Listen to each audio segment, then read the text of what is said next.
5:25. It's a few minutes after 6 o'clock. My name is Corey Box, and I will be your chair for this evening's meeting. Mr. Macy, if you could please call the roll, sir. Brown. Here. Short. Here. Emmons. Here. Oje. Abel. Murray. Here. Mayor Box. Here. Thank you very much. And for tonight's invocation, we welcome Sam. Sam's going to come forward, tell us a little bit about his church, what's going on in the church's ministry. Sam represents one of the largest Burmese churches in the Tulsa area. So, Sam, the floor is yours, my friend. And, yeah, right up here, very much. Grab that mic. And just so you guys know, I'll share this, plug this for him. The Myanmar World Cup is pretty large tournament, right? A couple thousand people? A couple thousand people, yes, sir. A couple thousand people come to Jenks May 24, 25, 26. It's over at the Shields Park off of Elwood. So if you guys are a local business, if you know anybody who wants to consider supporting that as a corporate sponsor, please do so.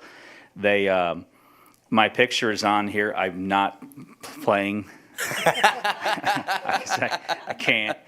Those days are long gone. But I will be there to open the event with a few words, and it's going to be a really great tournament. So I've encouraged our Burmese population to get out more into the community and share their culture, share their sports with us.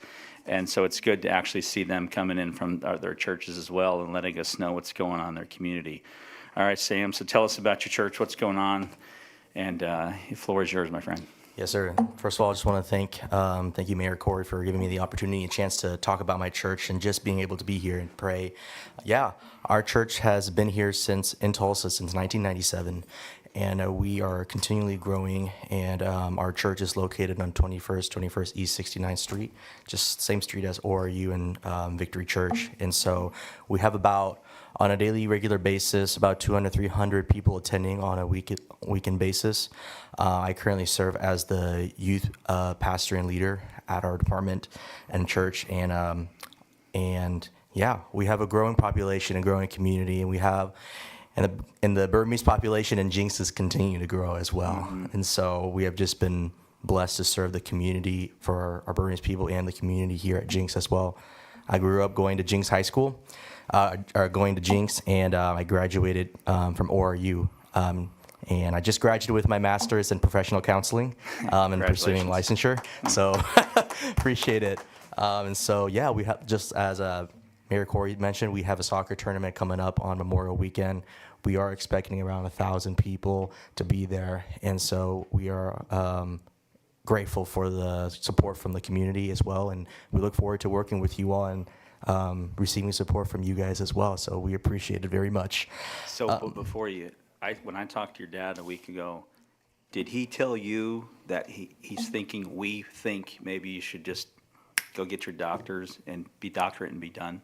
Or how you feeling about that? Do you want to keep going to school forever? I'm a little burnt out from school, to be honest with you. You need a one-year break? I need a little bit of a break. Okay. Well, I will share this, guys. I got a chance to go to the Far East Mission Church. It was a different Burmese church in Tulsa, 91st and Harvard, a couple weeks ago. And I don't know if yours is different, but obviously, is there any English services or? At my church? Yeah. The youth program is mainly. Youth programs in English. So obviously I didn't know what was going on, but they gave me a translator earpiece. And the funny thing about the whole thing is the translator, she didn't have the same sense of humor the pastor did, so everybody would be laughing. And then about 30 seconds later, I would think I was supposed to laugh, but it was too late because it was quiet. So I was constantly stuck in this awkward time of I want to laugh, but she doesn't.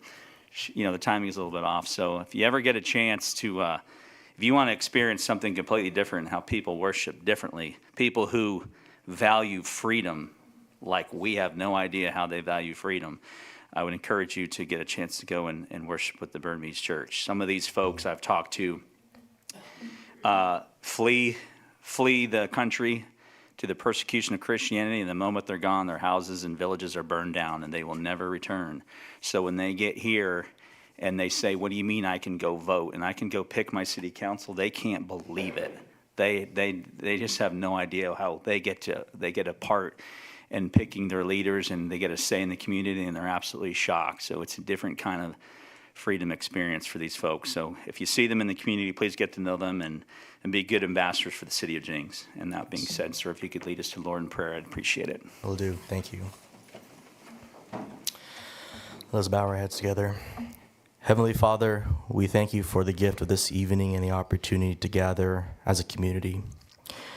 We're grateful for the leaders who serve Jenks, for their time, their efforts, and their dedication to making this city a better place for everyone.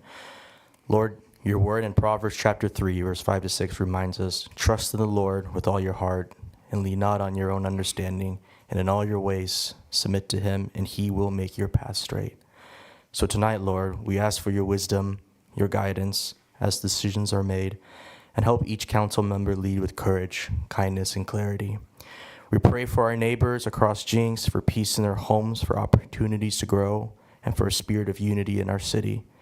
We thank you for the blessings you've already given us, and help us to keep serving one another with integrity and compassion, just as you've loved and served us. And in Jesus' name we pray.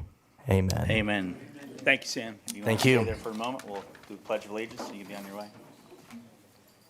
I pledge allegiance to the flag of the United States of America and to the republic for which it stands, one nation, under God, indivisible, with liberty and justice for all. Thank you all. Have a good evening, sir. Thank you. Say hello to your dad for me. Will do.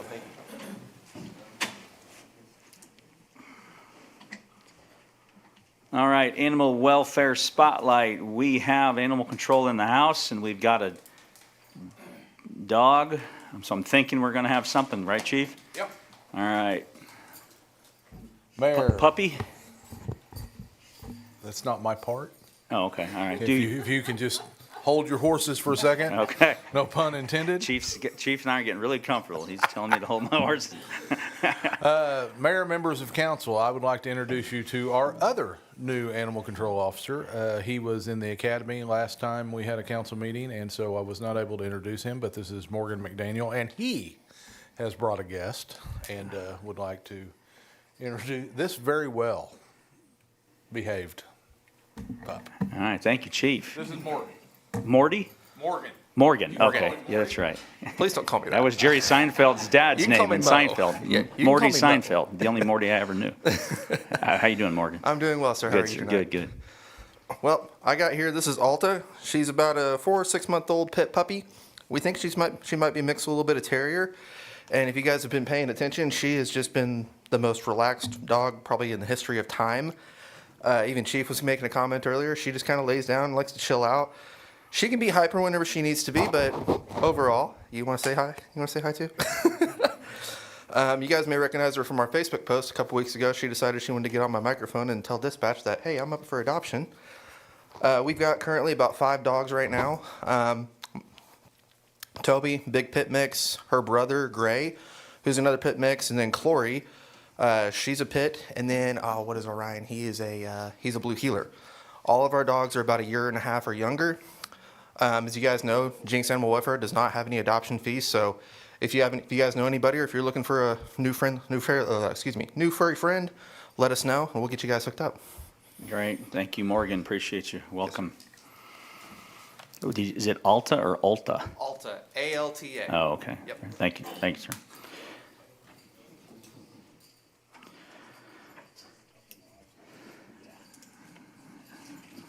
The employee introduction, did we just have that? Yeah. Okay, thank you.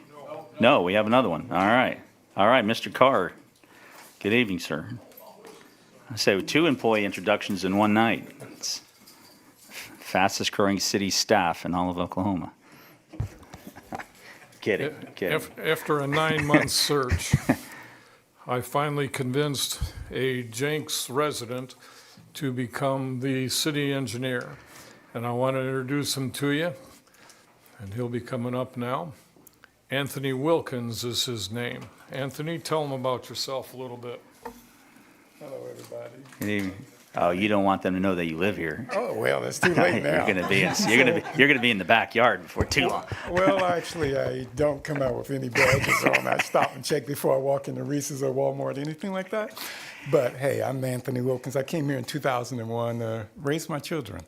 And I thought my wife would, after raising the kids, would want to go back home. And this is home now.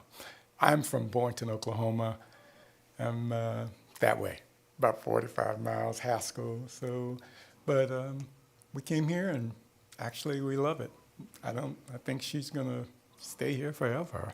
So I'm here and I took the job. Robert and I have been working together for many years. I used to work for the city of Tulsa, and we've worked with Jenks for quite a few years, and I know a few of you. And so I look forward to our future together. Very well. Thank All you, right. sir. Appreciate you. All righty. We're happy you're here. And you smile as much as our last engineer. I don't know where you're getting these guys, Robert. Everybody's in a good mood. Engineers, they're on something.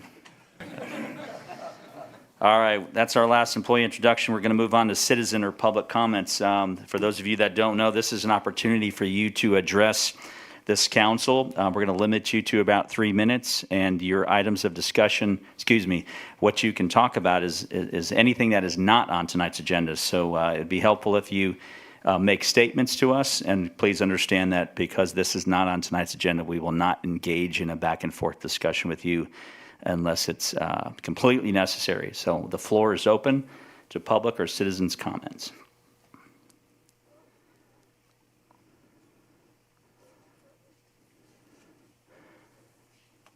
Nobody's wiggling in their seats. Very well. We will close the floor to public comment. Thank you guys very much. Moving on to tonight's regular agenda, item number 1 is our consent agenda. If anyone on council would like to pull any items from the consent agenda, you may do so with a motion in a second. If not, we can enact the approval as a whole. Yes, Mr. Brown. Mr. Mayor, I'd like to pull item H. Okay, very well. You have a motion to pull item H? Make a motion to pull item H and approve the rest of the consent agenda as presented. All right. Go ahead and get a second on the motion. Second. All right, very well. Item number 1, let's vote, please. Brown, Yes? Short, Yes. Emmons, Yes. Murray, Yes. Mayor Bucks. Yes. Item number 2, we will go back to item H, which is the acceptance of the fiscal year 2023-2024 audit report, which is prepared by Elfrink and Associates. If you have a packet in front of you, or if you're following on your phone or your computer, we are on page 130. And good evening, sir. Good evening, Mayor and members Do of you the have council. some good news for us? I do. All right, very well. Take us through it. Annual audit. Start on page 1. Okay, no. Well, what I wanted to say was every year we do a audit report as required by state statute, and I could sit up here and talk for hours and hours about this, but what I thought I would do is actually I invited Ann Elfrink, who is the auditor for Elfrink and Associates, to come up and talk to you if you have any questions related to the audit itself. And so I'm just going to introduce Ann and let her come up here. Very well. Thank you. Good evening, Ann. May we call you Ann? Yes. Okay, thank Please you. do, yeah. And Honorable Mayor, members of the City Council, I'm pleased to present our audit report for the fiscal year ending June 30th, 2024. The entities we audited, the legal entities include City of Jenks and the blended component units, Jenks Public Works Authority, Jenks Aquarium Authority, Jenks Industrial Authority, and Jenks Economic Development Authority. Our opinion units, we had 9 opinion units, each with a different materiality threshold. That was the governmental activities, business type activities, and each major fund, which included the general fund, the sinking fund, the 2020 GO bond issue fund, the Vision Sales Tax Fund, the Jenks Public Works Authority Fund, and the Jenks Aquarium Authority Fund. The final opinion unit, the 9th one, is the aggregate remaining fund information, which is your non-major funds that are determined to not be major funds. And those can be seen on page 70 through 73 of your financial statements to see the individual fund information on that. I'm pleased to say that for all 9 opinion units, our opinion was unmodified, which in other words means that we believe, in our opinion, that the financial statements were fairly stated in keeping with generally accepted accounting principles in the United States. There was a change in the financial statement presentation in that in the fiscal year ended June 30th, 2024, the Vision Sales Tax Fund was determined based on a quantitative calculation to be presented as a major fund. And consequently, it was disaggregated, the beginning fund balance was disaggregated from the aggregate remaining fund information. It was a non-major fund in the prior year. So it was shown separately in the financial statements as a major fund in this year. Otherwise, there were no changes in accounting policies and procedures for this year versus the prior year. It's important to distinguish the responsibilities of management versus the auditor related to these financial statements. Management is responsible for the preparation and fair presentation of the financial statements in accordance with accounting principles generally accepted in the United States of America, in other words, U.S. GAAP. And this includes the design, implementation, and maintenance of internal control relevant to the preparation and fair presentation of financial statements that are free from material misstatement, whether due to fraud or error. Our objectives as auditors are to obtain reasonable assurance about whether the financial statements as a whole are free from material misstatement, whether due to fraud or error, and to issue an auditor's report that includes our opinion or opinions. We conducted our audit in accordance with generally accepted auditing standards and government auditing standards as well. The risk of not detecting a material misstatement resulting from fraud is higher than one resulting from error, as fraud may involve collusion, forgery, intentional omissions, misrepresentations, or the override of internal controls. Misstatements are considered material if there is a substantial likelihood that, individually or in the aggregate, they would influence the judgment made by a reasonable user based on the financial statements.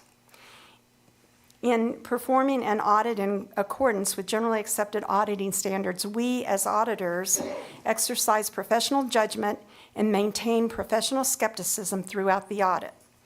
We identify and assess the risks of material misstatement of the financial statements, whether due to fraud or error, and design and perform audit procedures responsive to those risks. And many of those risks that we identify related to municipalities are included also in our engagement letter.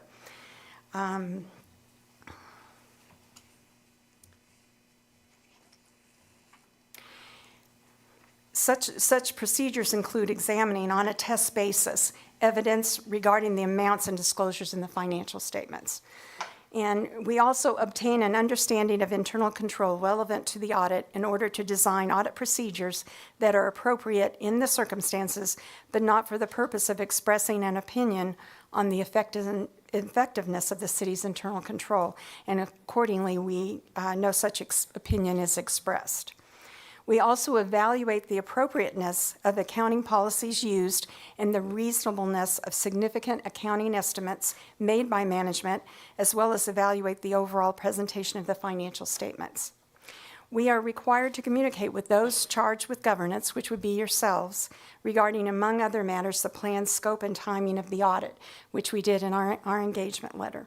Also, any significant audit findings and certain internal control-related matters that we identified during the audit. There were no new accounting policies implemented during the year, and the methods for preparing the financial statements were consistent with the prior year.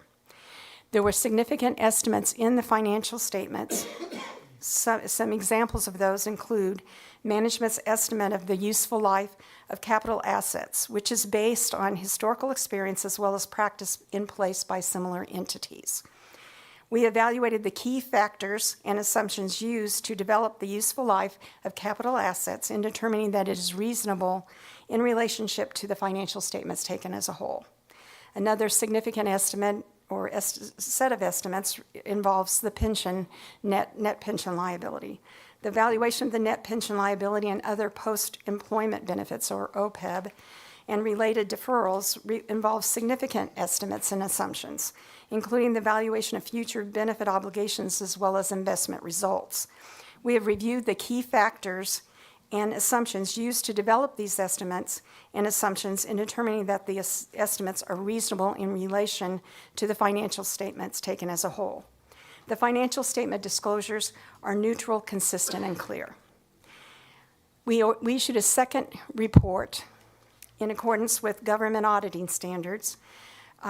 We issued our report on the consideration of the city's internal control over financial reporting and our test of its compliance with certain provisions of laws, regulations, and contracts, as well as grant agreements. The purpose of that report is to describe the scope of our testing, but not to issue an opinion. The results of our testing disclosed no deficiencies that were considered to be material to the financial statements or otherwise required to be reported as a finding. However, when we identify opportunities for improvement in areas we have selected for testing that we have concerns that might be immaterial to the financial statements, we may communicate them to management either orally or in writing. And so financial highlights for the year, for the fiscal year ended June 30th, 2024, the city's total net position increased by $17.7 million or 10.5% from the prior year. At June 30th, 2024, the general fund reported an unassigned fund balance of $4.8 million, which is healthy. For budgetary reporting purposes, the general fund reported revenues and transfers lower than estimates by approximately $0.7 million, about $660,000 actually, primarily due to lower sales and use tax as well as transfers than originally projected. And realize that's not a year over year, but rather what the estimate was going to be for the year versus what actually occurred.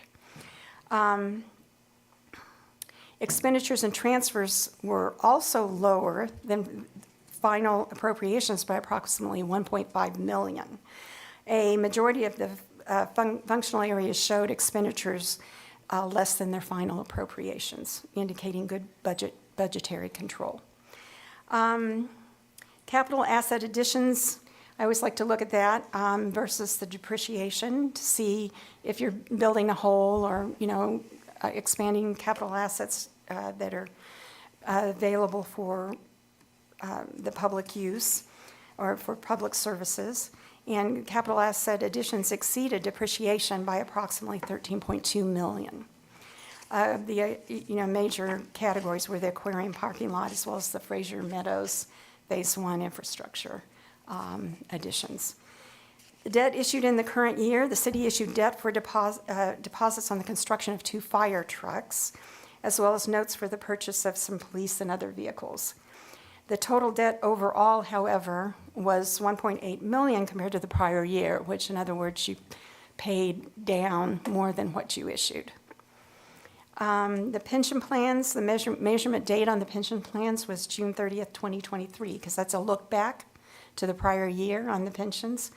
And you have 2 pension plans in place, and we're talking about defined benefit plans as opposed to defined contribution. You also have a defined contribution for your administrative and personnel. But the 2 pension plans, defined benefit, are police and fire. The police pension fund is fully funded at 101%. A slight reduction from last year's 102.74. The city's cost share decreased slightly also. If they look at your cost share compared to the total state and what you were last year versus this year. So what happens is that's kind of a positive effect on your government-wide financial statements in that your net liability would be reduced slightly. Okay, and then in the fire pension was basically similar. It's funded at 70.85%, so it's still significantly underfunded, but it's still a slight increase from last year's 69.49%. And the city's cost share, their share of the statewide liability and deferrals is also decreased from about 3.38% to about 0.36%. Yes. So about 1/3 of 1% is basically what of the state's total. And so that kind of concludes what I have. Obviously, the city is a very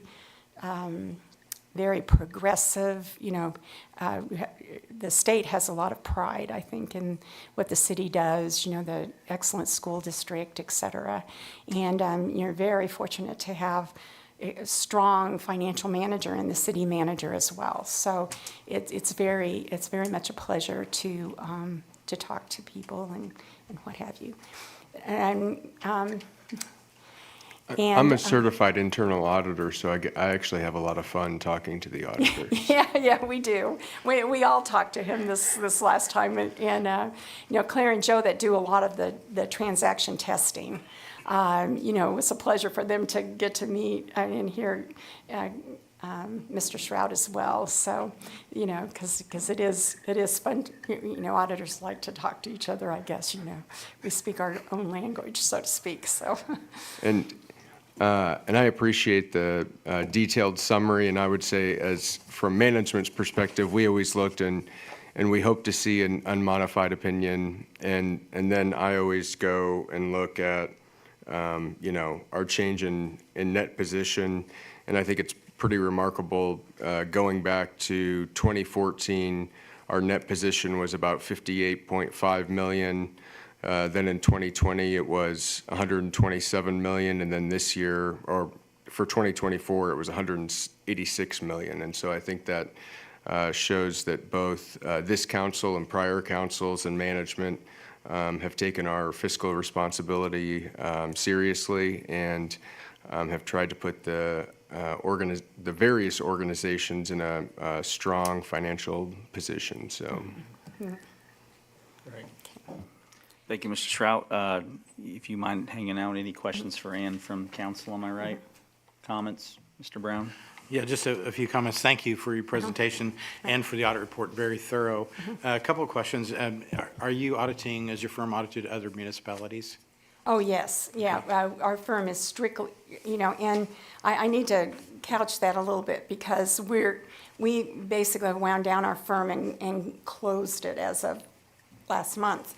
It was a planned retirement because we were all that age, but, Congratulations. But That's why at one she's smiling. point in time, we were doing 34 a year, so, so we were strictly devoted to municipal and, and water districts and things like that. So we decided to specialize in one particular area, which, I felt like that added value, and our audit team, who are very experienced, former CFO, controller types, and as well as large audit firm background, they had specialized areas that they were in, and so they were, also we do a lot of work with Crawford as well, they're the actual preparers of your financial statements. So Thank you. Thank you. Okay. Yeah. Yeah, and just a question I've had when I posed this to our city manager, and I was actually going to out him tonight because probably not too many people realize that you have the CIA designation, which is very difficult to get. Tells me a lot about your wiring on that. But I've asked, with other municipalities that you've audited in the past, do council members sit in on the exit conference? Well, normally, and I've worked for larger organizations where we have an audit committee, and that's normally where you see exit conferences. We don't see that at all in municipalities. And so, we're always welcome to do that. How do you feel about that? My focus is finance, so, the more the merrier, the more information that more people can have and get involved in, the better. But, also I know that usually by the time I say 3 sentences, people's eyes are glazing over, so it's not a favorite topic. Yeah, I guess like from it is for the us. financial services sector and nonprofit sector, normally when we have an exit, normally at least your executive board would be present for that, that we Yes. can get into the weeds on things. Yes, Especially yes. when you're talking about internal controls. Yes. The reason I ask that too, there's the buzzword, of course, when it comes to governance is transparency. Yes. And there's nothing more transparent than this audit Yeah. and the numbers that come out in the Right. report. And of course, as you're looking at internal controls and you're talking about disposition of assets, acquisition of assets, asset liability management, are we Right. doing a good job? Are we being effective with Right. the citizens' funds? So I think moving forward, I'd like to see if we can maybe look at that to where at least a few members of the council are present. If we've got to get in the weeds on things, we can do Yeah, that. especially when there's when the council has an interest in the financial area, and I have to say that, of the 34 entities that we serve, probably 2/3 were audit, 1/3 we did the financial statement preparation. And I know that one city in particular that I had been the treasurer for a while, on a contract basis, I used to meet with their mayor was a CPA. And so he very much drove the finance. And there were a couple of, council members that were very interested in the financial statements also. And so I would meet with them before we brought the auditors in on it, So basically we could go over any issues associated with the financial statements. So that might be also something very valuable to go over with a Crawford person as well. That might be, now our focus is we're going to do transaction testing. And, our focus is going to be a little different than Crawford's because we're looking at minimizing liability for our opinion, and the financial statements. And we're looking at, the liability that we have, is fraud, error, things like that. And so that's where our focus is going to be, whereas they're going to have more of the financial, the quality of the financial statements and those kind of activities might have more suggestions, of some of the ratios and things like that. They might have more of that focus. And but we always, I know Mr. Shroud as well as probably David. David's still a little new, so he hasn't had a full thing. But we always have things that we come up with when we do the transaction testing. But, it has to rise to a pretty material level for it to be in the financial financial statement finding. Yeah, we got years of looking at financial statements, and I know when it comes to like we get our expenditures each month, and just it's force of habit to look through certain things. Right. And we wouldn't have the time to unpack that Right. at an open meeting. One other question I would ask you, and I know Councilmember Short and I have mentioned this before. This is prior to David coming on board. Are you seeing the availability of peer ratios that municipalities can look at? We would be looking at it from something like camel ratios. Yeah, that's very interesting. One of the observations I've made is that cities can be very different from one another as to how they're funded. Some cities can have sales tax issued to fund their police and fire, and others, it might be capital, and they might be using, electric utilities or something like that. I mean, you see that if they're in the electric utility business, they're there for the margin because they're funding police and fire with that. And so they're really unique, perspectives to some degree. There's obviously some similarities as well, So yeah, but the thing of it would be looking at your spending, and also, if you're a suburb of a larger city, obviously you've got different needs than someone that's a standalone entity out by themselves too. So, and just different emphasis that municipalities have the ability to, for their citizens to drive what their priorities are to a larger degree than, say, school districts or something like that. I guess the reason I look at it is it's nice if you've got a ratio or a dashboard that you can look at to get a quick analysis on where you're at, especially compared to peers that are out there. Yeah. And Crawford we've had Crawford provide that in the past. They have some dashboard, and we did it for a few years, and then I think perhaps at the time the interest waned. But we can certainly do that again because I think it makes us look pretty good. Yeah. Thank you. Absolutely. Appreciate your work. Thank you. Okay, very good. Generally speaking, how comfortable are you in sharing with us in layman's terms, how are we doing compared to, Oh, I think your financial free. management is very good, you Okay. know? You know, there's always little minor things, and I know we've discussed those before, and I share those with Mr. Shroud as well, you know, each year. We meet, and I share those with him as well, you know, any small things that are, you know, that the auditors found when going through some of the transactions, because they're pretty thorough, you know, in the things that they look at. thank you. Any other questions or comments from Mrs. Elfrink? Mr. Short, no? No, I just have some general comments, but no. Oh, okay. No questions. All right. Okay. Thank you very good. much. Appreciate Okay, your time. Okay, sure, my pleasure. Any comments, questions for Mr. Shrout, or comments related to the audit? I just want to make two quick comments. Mr. Strout mentioned the fiscal position, which is basically the net worth of the city is at 186 million, how it's grown. I just wanted to point out on page 151, 107 of that 186 is liquid. That's a very page you on? strong. 151. Okay, thanks. You look at the cash equivalents and investments, that is exceptional from a liquidity perspective and demonstrates that we're not just funding a net worth in capital assets or fixed assets that have no liquidity. We've got a tremendous savings account, for lack of better terms. I also want to point out the revenue position is kind of interesting. We grew revenue 8% to $64 million, and just want to point out that's pre-outlet mall impact. So we're looking forward to kind of seeing how that impacts the revenue over time, and again, how the halo effect of the outlet mall is going to impact us over the years. It won't be all this next fiscal year, but over time, that should be very interesting to watch on the revenue side. That's all.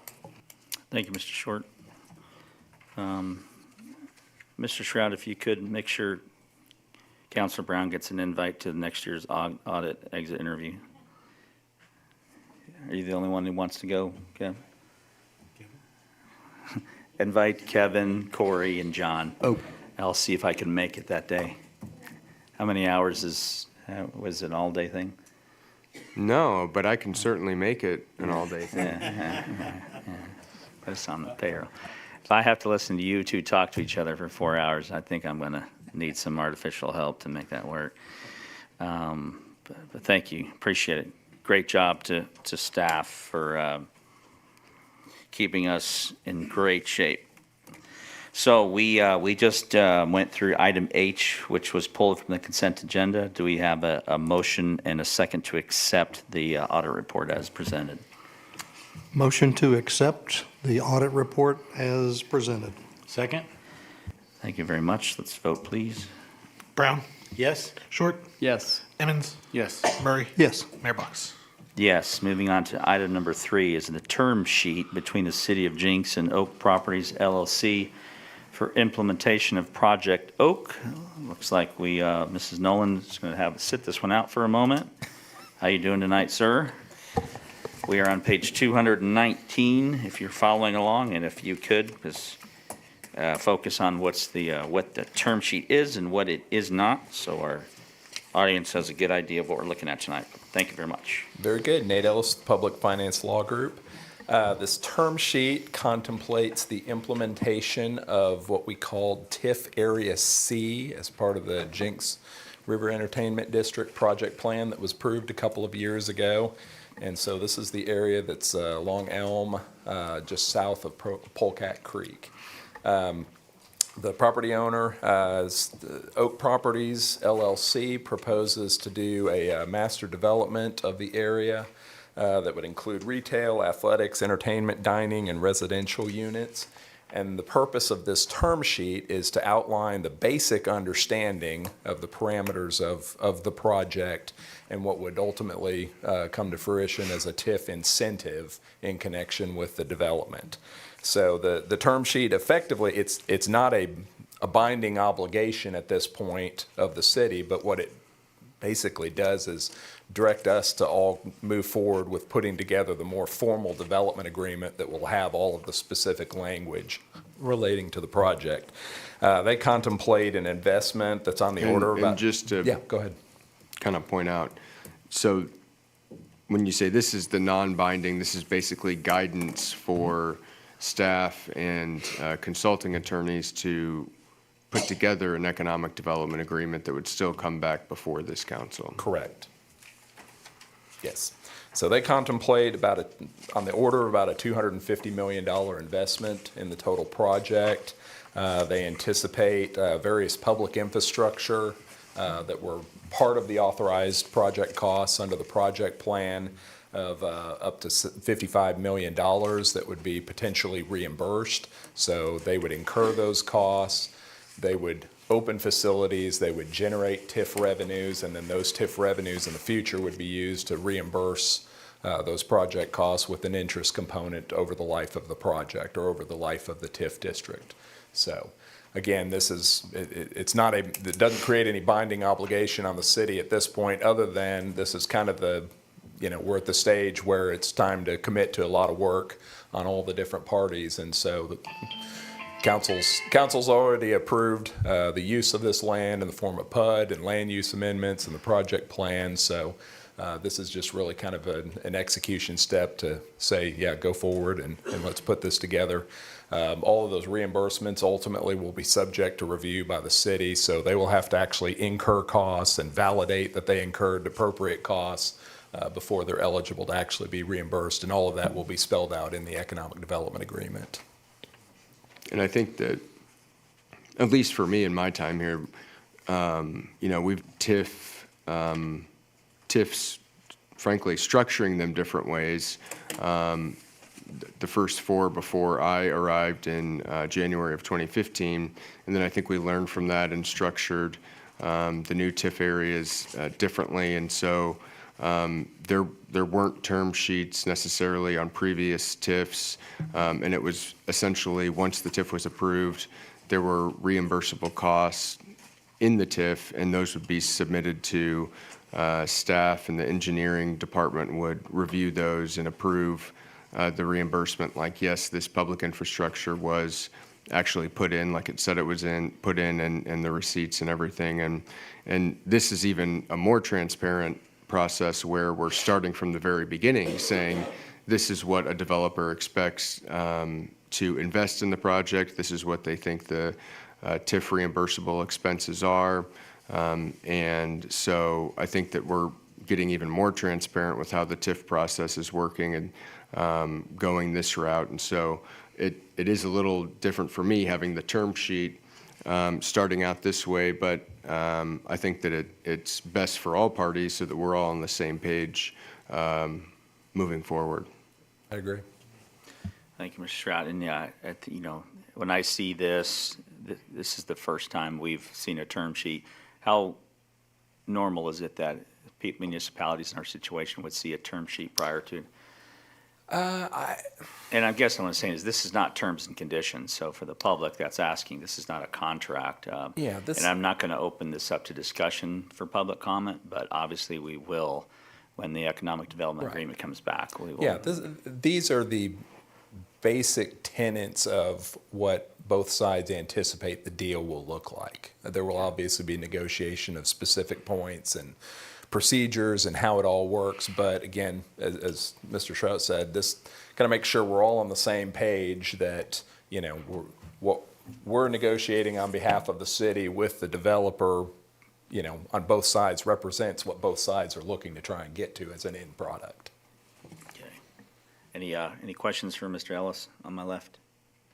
Questions over here, Mr. Brown? Yeah, just a quick question. As the mayor said, that I've not seen this before, at least with my interaction with Jenks, so this was kind of a new beast for me to unpack.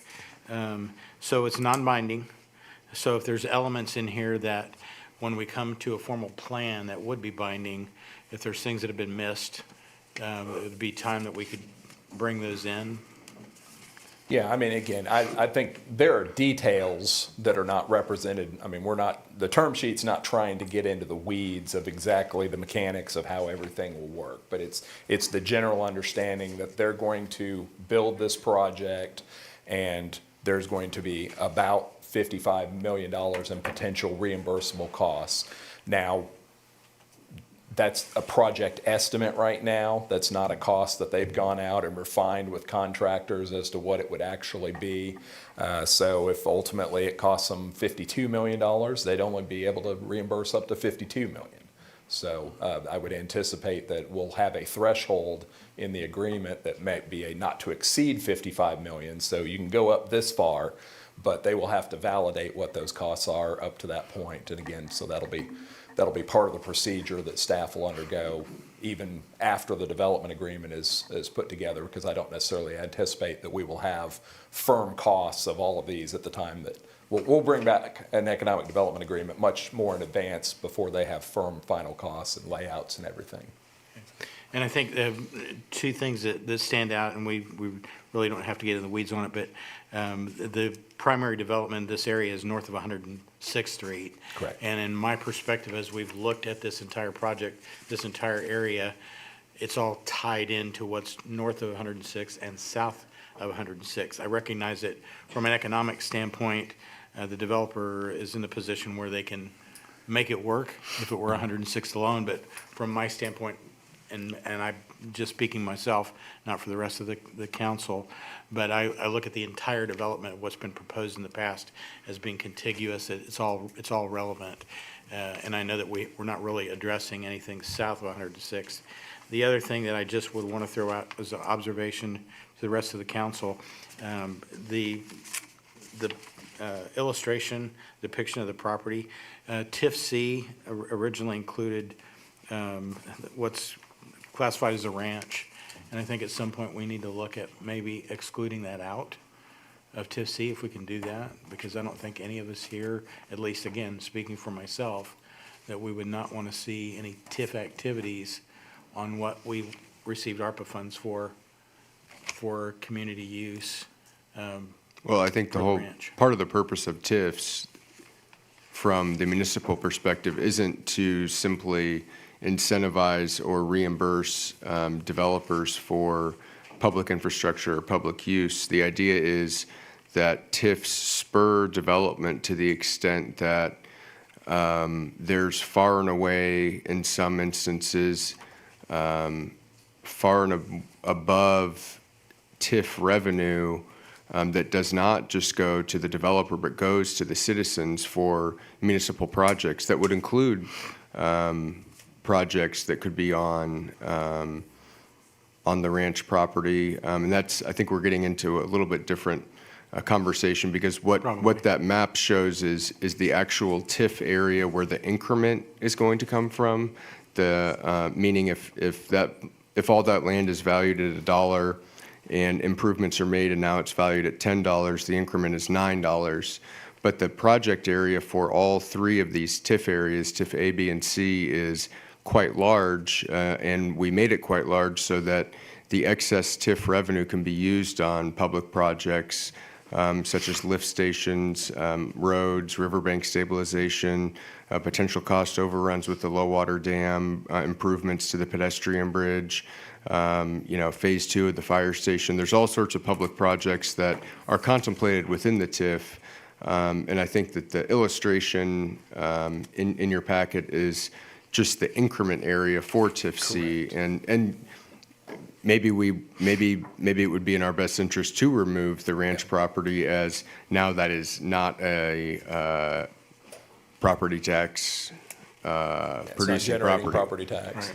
So, we could have we can discuss that. And the other thing that I would point out Kind of too a future reference. is, even once we get to the economic development agreement, we have gone back and forth with Simon over the years, amending and making changes to the economic development agreement as things come up. And frankly, even as recently as within the last year or two, we've had discussions with Simon about amending their economic development agreement to include some of their out parcels, reimbursement going to a developer who may develop something on the out parcel. So I think that we look at these as everything comes back to council for approval, but in a sense, they're a living document that could be amended over time publicly, and that decision is ultimately made by the city council. Yes. Mr. Brown, are you suggesting that west of Peoria Elm be removed from the increment boundary or removed from the project area that benefits from the? Yeah, I just think from the time that the TIF was originally established, the acquisition of that land and the purpose and use, source and use of fundings coming out of the ARPA funds has significantly changed from the time the TIF was established. So maybe, again, it's time to update that so that it's consistent with what our expectation is for that. It just caught my attention because, again, the illustration showing that TIF area. I actually had the same thought sitting here beforehand, so. So- Yeah, we can have that conversation. And that would need to different. ultimately come back to the council Yeah. for action on that anyways. But yeah, we can look at that, Good. see if that makes sense. Yeah. So I'm Okay. not the only one that thought it then. Good. All right, any questions, comments from council on my left? All right, anything else from Ms., go ahead, sir. No? Not for Mr. Ellis, no. All right. So if this is non-binding, do you recommend I sign this, or is a handshake good enough? Yeah, I mean, I would recommend the council make a motion to approve the term sheet. Yeah, and you're then- asking for my signature on a Yes. non-binding document. You want me to sign it? Yes, you would sign it. Handshakes aren't enough? Again, yeah, it's understanding of the parties at this point and. That yes, this is the there will- direction Yeah, this is to the move direction the council forward. wants I to got you. go, and Okay, we'll come back with a much thicker document for you to sign again. much thicker. Yes. Yeah, but no, I like this one. Let's keep it to 3 pages, half of it are pictures. That's really good for us. All right, we are still on item number 3, last call from council. Questions or comments for Mr. Ellis? I just want to make, some comments. In looking through this, the initial $49.5 million, if they can't, the developer, everything's going to be on the developer. The developer's got to come to us to justify the 49.5, and I'm comfortable with that, that process. And the fact that if they can't justify it, then this is not going to be any greater exposure and can come down. We can utilize the difference funds to go to different projects within the increment district. But, at the end of the day, this is land that is valued for the citizens of Jenks at $1. It is literally not worth much. And so at the end of the day, this incremental development is going to be very, very attractive from a value perspective that the citizens are going to get. So this is a very exciting opportunity. Look forward to seeing from the developer the justification on the performance and, the rationale when they start to fine tune, their cost estimates and things of that nature. I think it'll be very enlightening for all of us and kind of get ready to move forward. Thanks. Thank you, Mr. Short. All right, item number 3, if someone would like to make a motion for approval of the term sheet, please do. Make a motion that we approve the term sheet between the City of Jenks and Oak Properties LLC based on the discussion that we've had that this is a non-binding situation on this, that we are accepting this as is until we go further. Thank God nobody has to actually type all that out for the minutes, Craig. Your motions are getting longer and Second. longer. We have a proper motion and a second. We did get a second, right? Yes. We got 2. Thank you very much. Let's vote, please. Brown. Yes. Short. Yes. Emmons. Yes. Murray. Yes. Mayor Box. Yes.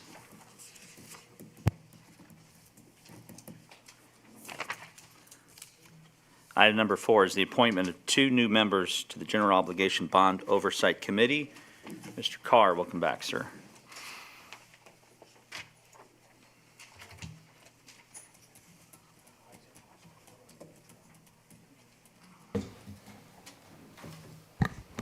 Mayor and members of council, we have a general obligation bond oversight committee that has been formed for quite a few years. It consists of 7 members. When I was getting ready to determine when we would have the next meeting, we found that one member had moved out of the city limits and another one of the members had passed away. So we have 2 positions that were open for consideration for new people. And I've reached out to all of you for nominations. And Councilor Emmons has nominated Corey Spradlin, and Vice Mayor Brown has nominated Sue Bailey. And I have their contact information. We're just looking for confirmation on those appointments. And it would be good because we're planning a meeting next Monday. Very well. Thank you, Mr. Carr. Any questions from the council as relates to Mr. Spradlin and Mrs. Bailey? Nominations from either? All right. Thank you very much. Without any further ado, we're generally accepting of these two nominations. Let's go ahead and get a motion, please. I'll make a motion to appoint the two members of Joe Bond as presented. Second? Thank you very much. We have a proper motion and a second. Let's vote, please. Brown, Yes. Short, Yes. Emmons, Yes. Murray, Yes. Mayor Box. Yes, thank you. Congratulations, Corey and Sue. The most invigorating, exciting committee I think we have anywhere in Jenks. All right, item number 5 is the presentation of the Economic Development Report. It's going to be completed by Hunden Partners as part of the Jenks Downtown Master Plan, which was prepared by Beck Design. Good evening and welcome back. Ms. Hilton, you make the introduction? All right. So this is Money, Money, Money, Money Night, and I promise this part of the presentation will be the most exciting part of your evening. You already got to have your audit report, your term sheet conversation, now you get the economic development report, and then you get to go into executive session and talk some more about money, money, money. So this is going to be the exciting stuff. So we started the downtown master plan process last year, and we contracted with Beck Design, and they contracted with some subcontractors. And tonight we have Hunden, and this is my favorite part to date. And it's not the pretty pictures part yet. This is the nuts and bolts. This is the reason why we're moving forward, and this will establish the best practices for moving forward. So we have 3 guests. One is in the audience, but we have 2 from Hunden. Lexi Cuff. She's an analyst with Hunden. She's brilliant. She's smart. She's funny, and I love to hear her talk. And we have Jay Burris from Texas. He drove up this evening, and he is Executive Vice President of Tourism, which I think should mean a lot to you all, that they hand-selected someone who actually specializes in destinations, which your vision has been, for the 5 years I've been here, to capitalize on the fact that over 20 years ago, those councils and that leadership decided that we would, in fact, be a destination city. So Hunden picked an outstanding team. And then leading tonight's conversation from Beck Design is Anthony Miave. So I will turn it over to them. They're going to give you some information. And like I said, I promise it'll be much more interesting than everything you've heard so far. Thank you. Let the record reflect that you got at least 3 or 4 object compliments, and you were introduced by your title. So you have to go second. Yes, no, we're Good very, luck, sir. we're very appreciative of that over here. But no, thank you for the kind introduction. Again, I'm Lexi Cuff. I've been working with Hunden for many, many years at this point. I know I may not always look like it, but I have plenty of project experience under my belt. And we can go to the next slide here. I don't know if I have the ability to do that on my own, but I'll try to make this seamless. Quick overview on Hunden and who we are. So we've done work all across the country, coast to coast. Some of the large cities that you'll see pointed out here, like Dallas, but also then some very small, tiny communities like Temple, Texas, where they wanted a placemaking tourism plan, and all they had was a gas station. So we make it work with what we have. And what we like to say is we really do apply those market realities, that data, the nerdy work for cool places, to live, work, play, visit, placemaking. So we don't really treat placemaking just as a buzzword, but really as a sense and a way for a city to find its identity and its fabric of who are we today and where do we want to be, or who do we want to be when we grow up. So we specialize in all the different asset classes that you'll see listed at the bottom there. Some more of the traditional real estate, retail, restaurant, what makes a mixed-use district, office, hotels, hospitality, but also then some of those larger, really tourism-inducing assets, such as a convention center, a stadium, or arena. About 80% of our work is with the public sector, and then about 20% is with the private sector. A lot of the times, we're trying to be that guided advisor for our public sector clients to really bridge a public-private partnership. And we'll get into a little bit about what that means and how that can really take shape and form. But yeah, we really like to say we're at the intersection of tourism, real estate, and economic development, which I think this analysis and plan really embodies. And we can go to the next slide here. What makes Hunden unique, but also kind of our approach to different feasibility studies, and again, economic impact, what that really means. We are a very unique firm in the way that we are one of the only firms that do all three of these things listed on the screen here. Right now, we're at that middle piece, so what we are at our core is that feasibility and impact study. So really taking that concept or idea, wanting to understand, okay, what's the potential of our downtown here in Jenks, and then doing the market analysis, going through all the data, visitation from geofencing data, tracking cell phones, and looking at who our competitors are, not only within the greater Tulsa market, but also from a national standpoint. Who can we kind of emulate in terms of those best practices, or take some what to do and maybe what not to do lessons learned. And then that ultimately informs a lot of those recommendations. Concept design, again, we're collaborating with Beck to do that, so it looks a little bit different in terms of the shape of a master plan. But then coming up with those demand and financial projections, and ultimately the economic, fiscal, and employment impact. So how would this benefit the community at a local level? So what are those taxes that could be generated from new development or new uses, but also just new visitation? So we say, if not for this project, what would be that visitation or that overall economic impact that the city would be missing out on?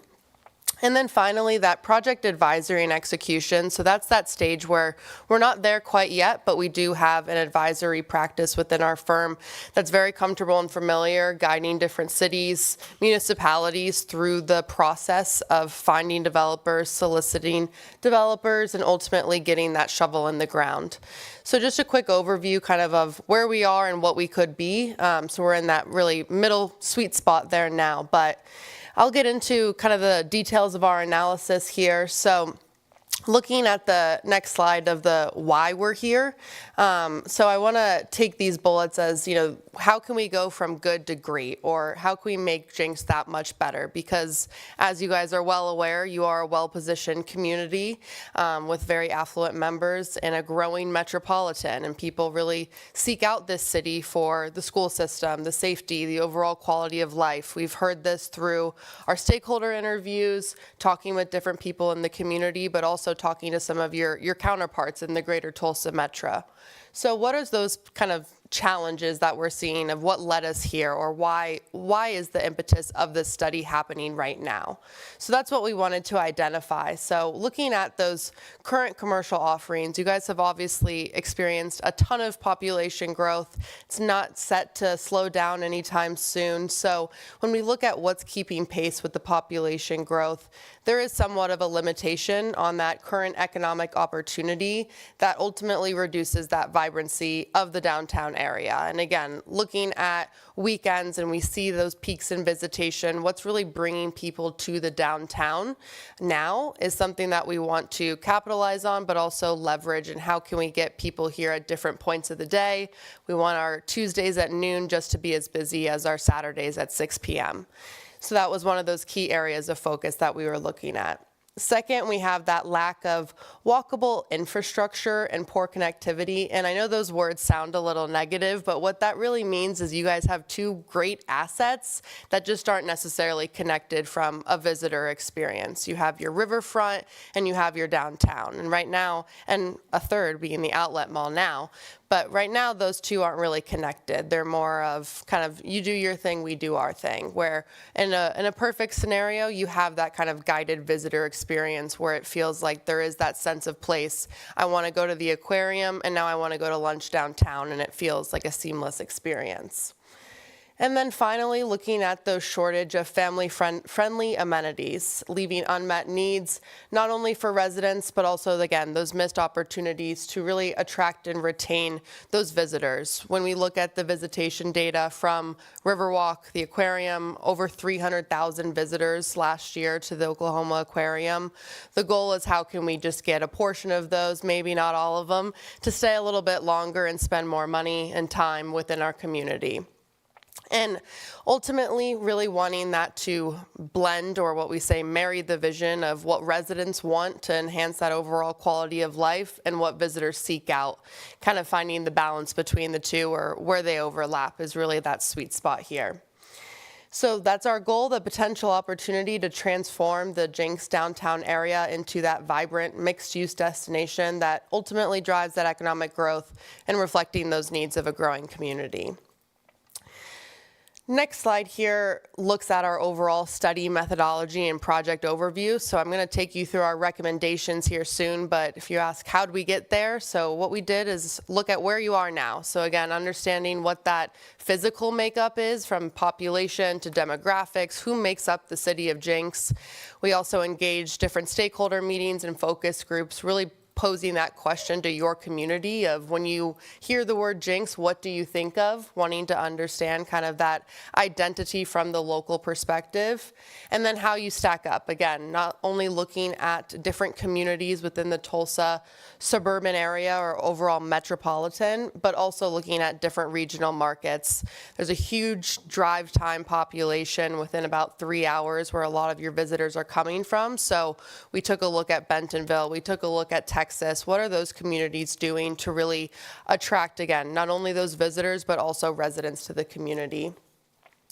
Ultimately, what are those opportunities? So those market opportunities and recommendations. We'll go through some of those timing and phases of how those can be weighted out. There are some more immediate needs than there are long-term, but ultimately the how we get there is we want this to be that actionable roadmap for you all to use for your community.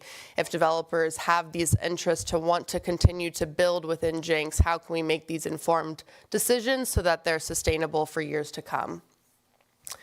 Next slide here, we'll go through what we define as the downtown in terms of what we studied for that study area. So again, not just looking at Main Street, but looking at the overall, I think it was 10 blocks in total, up into the riverfront. Obviously that being a huge consideration just in terms of, again, that connectivity. But in terms of that study area, when we say downtown, that's what we define that as. Overall, looking at our next, yeah, you can go to the next slide, thank you. The downtown site summary. So we have our key opportunities here and our key considerations. So I won't spend too much time on this to sound like a broken record, but improving that walkability and traffic congestion. Again, some negative connotation when you hear traffic congestion. You can also turn that into a positive, that you guys are getting on average about 10,000 cars through the downtown in Jenks per day. So that's a lot of eyes on the community, a lot of eyes on Main Street. When we think of site selectors or what different retailers or restaurants look for in a site where I want my business to be, that visibility is a huge selling point. River connectivity, so again, transforming that underutilized riverfront areas into some vibrant spaces to establish that seamless connection or that sense of place to the downtown core. Vertical development to increase density, so kind of ties into our land availability and that key considerations, but wanting to be mindful with the land we have left in terms of development.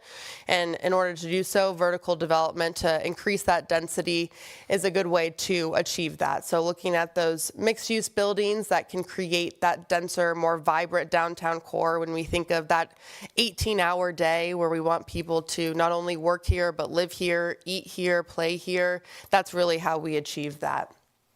Some key considerations, so public and community buy-in, things like what I'm doing here today, really wanting to have that proactive engagement with local community leaders, but also the residents. So again, have that focus groups and stakeholder engagement from the impetus of our study, but wanting that to continue, because ultimately this is reflective of those needs there. So a unified approach supported by public buy-in ultimately is essential to getting a lot of these different plans and projects off the ground. And again, that land availability, so limited, so wanting to keep that in mind and considering how to be strategic with the land we have left. And then time to completion. So not that Rome was built in a day saying, has some truth to it, but ultimately that comprehensive downtown plan will likely take some time. But there are those priority initiatives or low-hanging fruit that can be accomplished within a shorter time frame. So wanting to understand what those are is what's really informed in terms of our recommendations.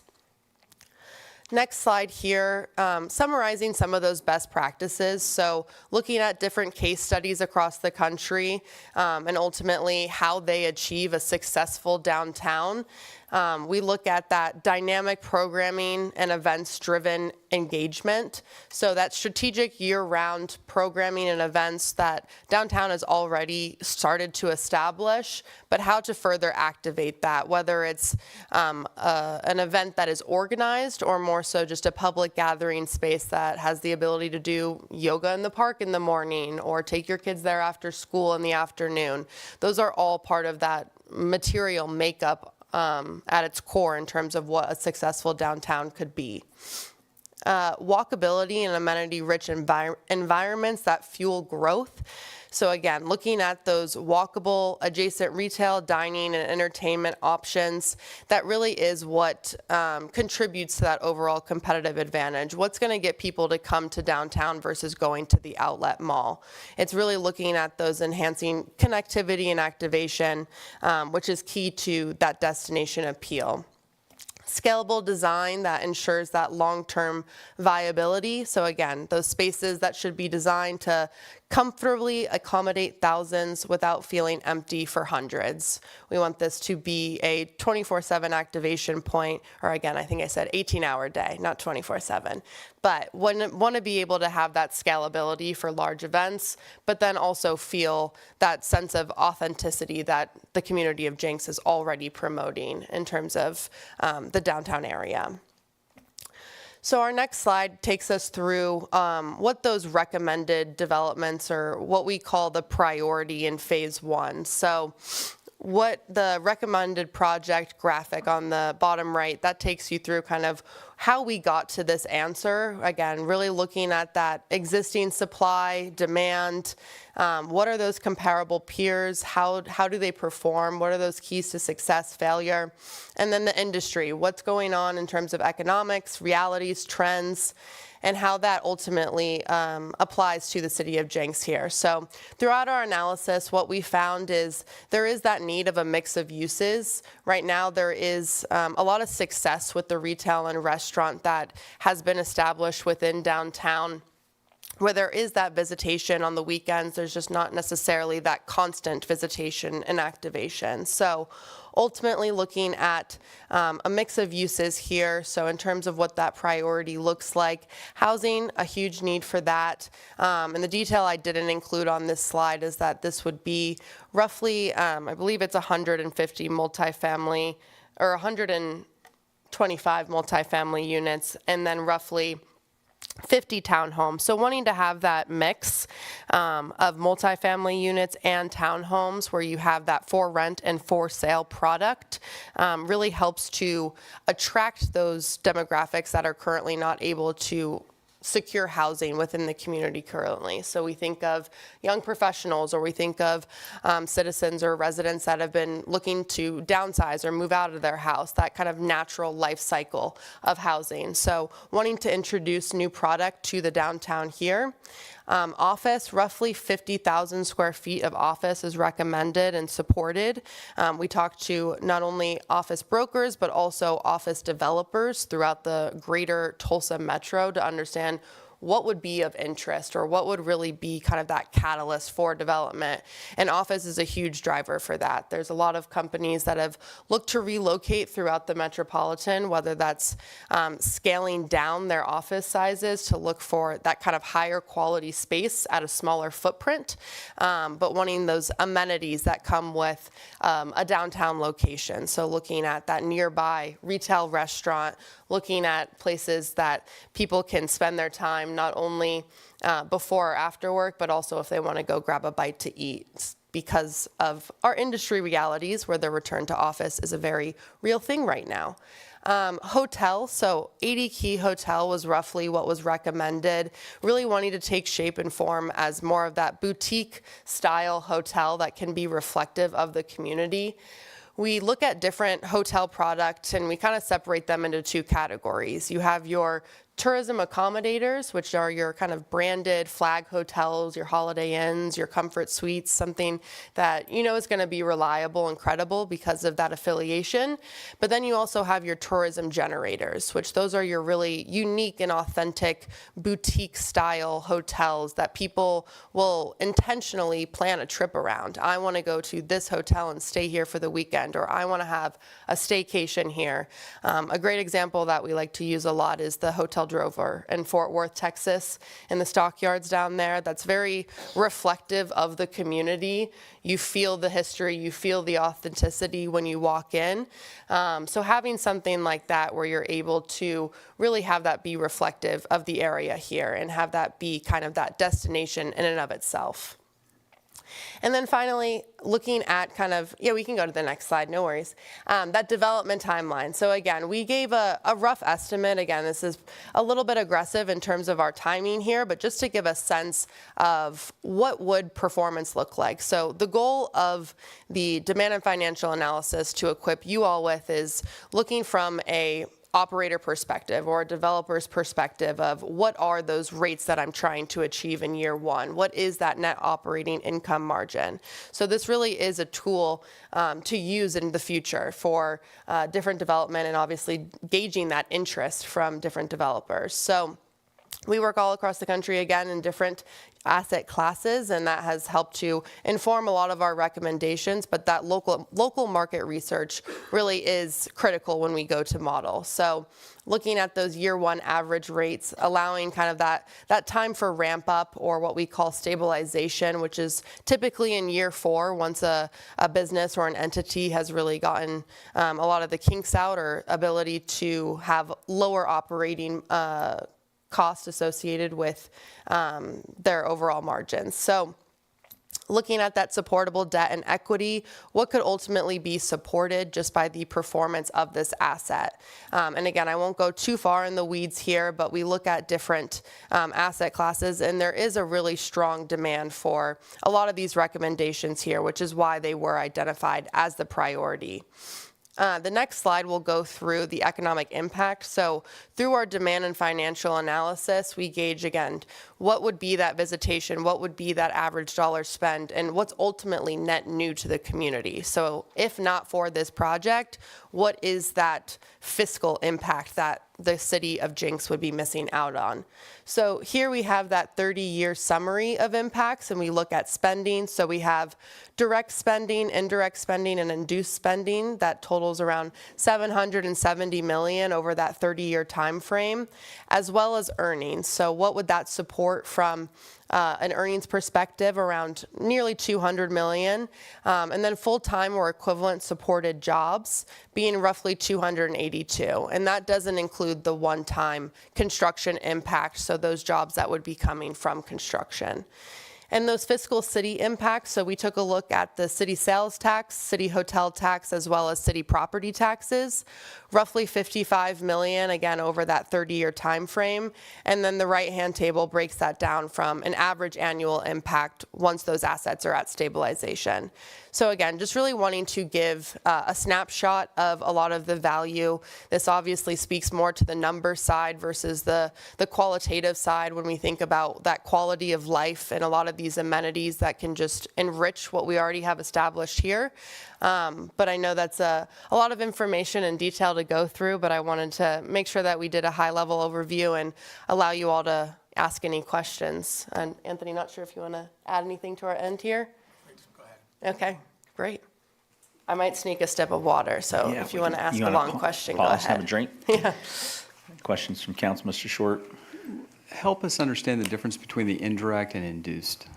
It's a great question. Can you tell me where that is on the slide? I can't. So slide 16. So we try to use real life examples. So when we think of direct spending, when we think of, let's use the hotel for example. So we have a visitor that comes and spends money. If there's a restaurant on site and they're spending money, that's direct. That same visitor, if they then go to the Oklahoma Aquarium and pay for a ticket, that's still going to be our direct spending because it's directly from that visitor. Indirect spending comes more in the form of when we think of the staff at the hotel. They then have to source, let's say, the hotel sheets, and they're buying that locally. So we have multipliers essentially that we use that are sourced from in-plan multipliers, where we take a community of this size and shape, and it helps us to compute based on that direct spending, what can we project out from a conservative approach in terms of what would be that indirect spend. So that comes from our napkins at the restaurant that we're buying, the salt shakers. Our induced spending then is, let's say, the waitress at the restaurant then has a little extra money from a nice tip that she got on Friday night, and she wants to go spend that at a nice dinner in the city of Jenks and go to a movie afterwards. So that would ultimately be that induced spending. So, but for that project, but for that waitress, but for that job, and that customer spending that money on that check, this would be the money ultimately she's missing out on, or the city would be missing out on. What you used to say when we had these discussions, what'd you call the second derivative? Yes. That's the word you use. Second derivative. Yeah. Just carry the one. And that's all Yeah. assuming that those indirect and induced dollars are actually, the napkins are purchased here and okay. Correct. Assuming that we're capturing that a server is leaving work and going to George's and spending money on downtown. Correct, which is why the in-plan multipliers are tailored to the community and the size of it. So we're not using the same multipliers in the city of Dallas as we would be in the city of Jenks. Okay, understood. All right. You still need a pause or? No, I'm good. Oh. Are you done? I can be. No, that's fine. You want to be, right? No, that's fine. Anyone questions about anything on her presentation or anything in the slide deck? Okay. Well, I appreciate the thoroughness. It's really impressive to see it come through. I did have a question. Did you suggest, your data suggested there were 10,000 cars coming through? Can you repeat that statement? 10,000 on average. So we took from a calendar year in 2024, on average, 10,000 visitors were coming through the downtown area per day. Visitors, so you're not counting people that live here that drive back and forth every day? That would count the residents as well. So you counted cars. You don't know who's driving them.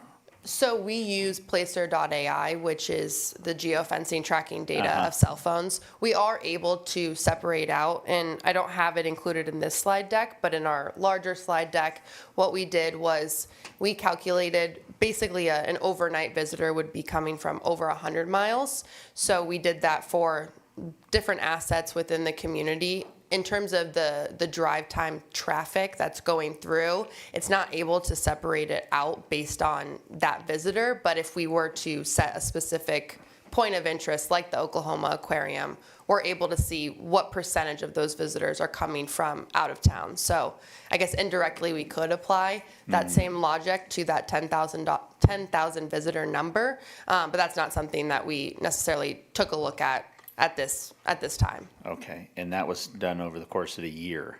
So you've got a good sample study. Okay. Correct, and there also is further, I think, traffic and visitation analysis that's being conducted by one of our peer subcontractors with the overall Beck team. Okay. Not sure if you want to give an update on that. Well, I was just curious. We've heard from internally from some of our locals that number is double that. So it's interesting that you're half of what we've heard other people say, that we have cars going up and down. You guys know what I'm talking about. So another question, you talk about vertical density. We had an opportunity, the library lot, as you guys right outside the downtown core, that was 4 acres. We had a project opportunity there, didn't come to fruition. I believe it was 5 stories when it was all said and done.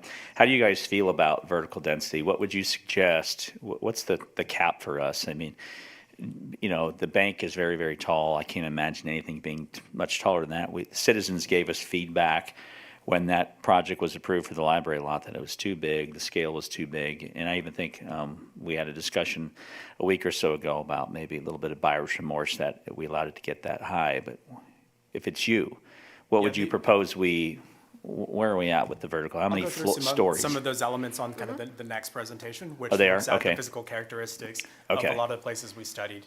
Yeah. To kind of show you the density, how it's created, and how the relationship of traffic, parking, and street sizes relates to your height and density. And the last question is, you guys are suggesting that there's 50,000 plus 40,000 plus 175 multi-use, multifamily dwelling units and 85 rooms and hotel that are all in blocks 1st through 5th Street. Not site-specific. Okay, I was gonna say. I'm sorry, inside that big 10 square. Yeah, inside the yes. 10 blocks. Okay, the 10 block. Yes, Okay, correct. good. Okay, very well. Yes. All right. Not going that vertical. Yeah, I was thinking, that's, I was confused, and I'm glad. That's good news. All right, thank you. Can I ask a Yes. question about that? And you might shift over with your presentation. When we're talking about those proposed sizes of the assets, and I almost hate to even say this, but are we looking at the probability of redevelopment versus open space? One of the things we have been looking at is based on Hunted's recommendations and the square footage. We've overlaid that with vacancies that are currently within those same blocks. I don't have that with me today because that analysis is incomplete. It's kind of based on getting some more feedback. But a large percentage of the recommendations, particularly at multifamily, office, and retail, a large percentage would fit within the currently vacant spaces. So there would not need to be new builds. However, not that new builds are not discouraged, it is just if that was the emphasis on using the existing stock, a large portion of that could accommodate the recommendations. Real quick, you mentioned 10,000 cars. What would be your anticipated volume increase if we accomplished the 2028, hitting your targets? I mean, are we talking 20,000, 50,000? What would you expect? That's a good question, and I don't know if I have a direct answer for car count. I mean, something we did take a look at was what would be kind of that average visitation, or what we would say in terms of an average visitor spend, looking at an average check. I have that detail within our larger report. I don't have that within this presentation specifically, but I think it's also something to consider that we talk about with the walkability, the ability to have kind of that lengthened visitor stay. Is as much as we want to attract new visitors, a lot of this is kind of catering to that existing visitor base, but let's say they wouldn't spend that time in the downtown if not for the ability to go to a restaurant and then go and stay at the hotel or something of that nature. This may be part of your presentation later, we mentioned, but there's no mention of parking in this. There's been a lot of concern from citizens about current parking. Do you see problems parking or potential problems with parking? Availability, et cetera? Yeah, and I can address that part too. Again, we have, Walter P. Moore is our parking consultant. So they have been on site over a 3-day period, physically counting every single parking spot and every car that is parked there throughout 3 days. Wednesday from 8 a.m. to 8 p.m., on a Friday from 8 a.m. to 11 p.m., on a Saturday, same hours, and also during one of the festivals. So each one of those kind of gives us an analysis of where it currently stands today. So what the parking stock is, how much is being utilized, what are the hot spots where people are parking. We have not sharing that information at this point because part of my presentation is looking at streetscapes, the character of the fill, and that's going to impact those traffic and parking counts. So I think once we have kind of a cohesive idea and understanding where the community wants to go, where the city wants to go, then we can start to implement strategies to either alleviate parking where it is a concern or help bridge that walkability from available parking to areas that don't have as much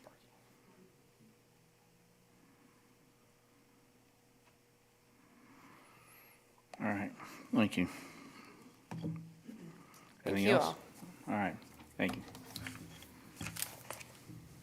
All right, so we'll kind of continue along with the next part of the presentation. Again, it's always difficult to follow Lexi. She's well-spoken and has so much information to give, so I try to put a lot of images and information on there to help my cause. Again, my name is Anthony Miave. I am an architect and an urban designer with Beck Design. I'm a senior associate, and I have the pleasure of working on this project.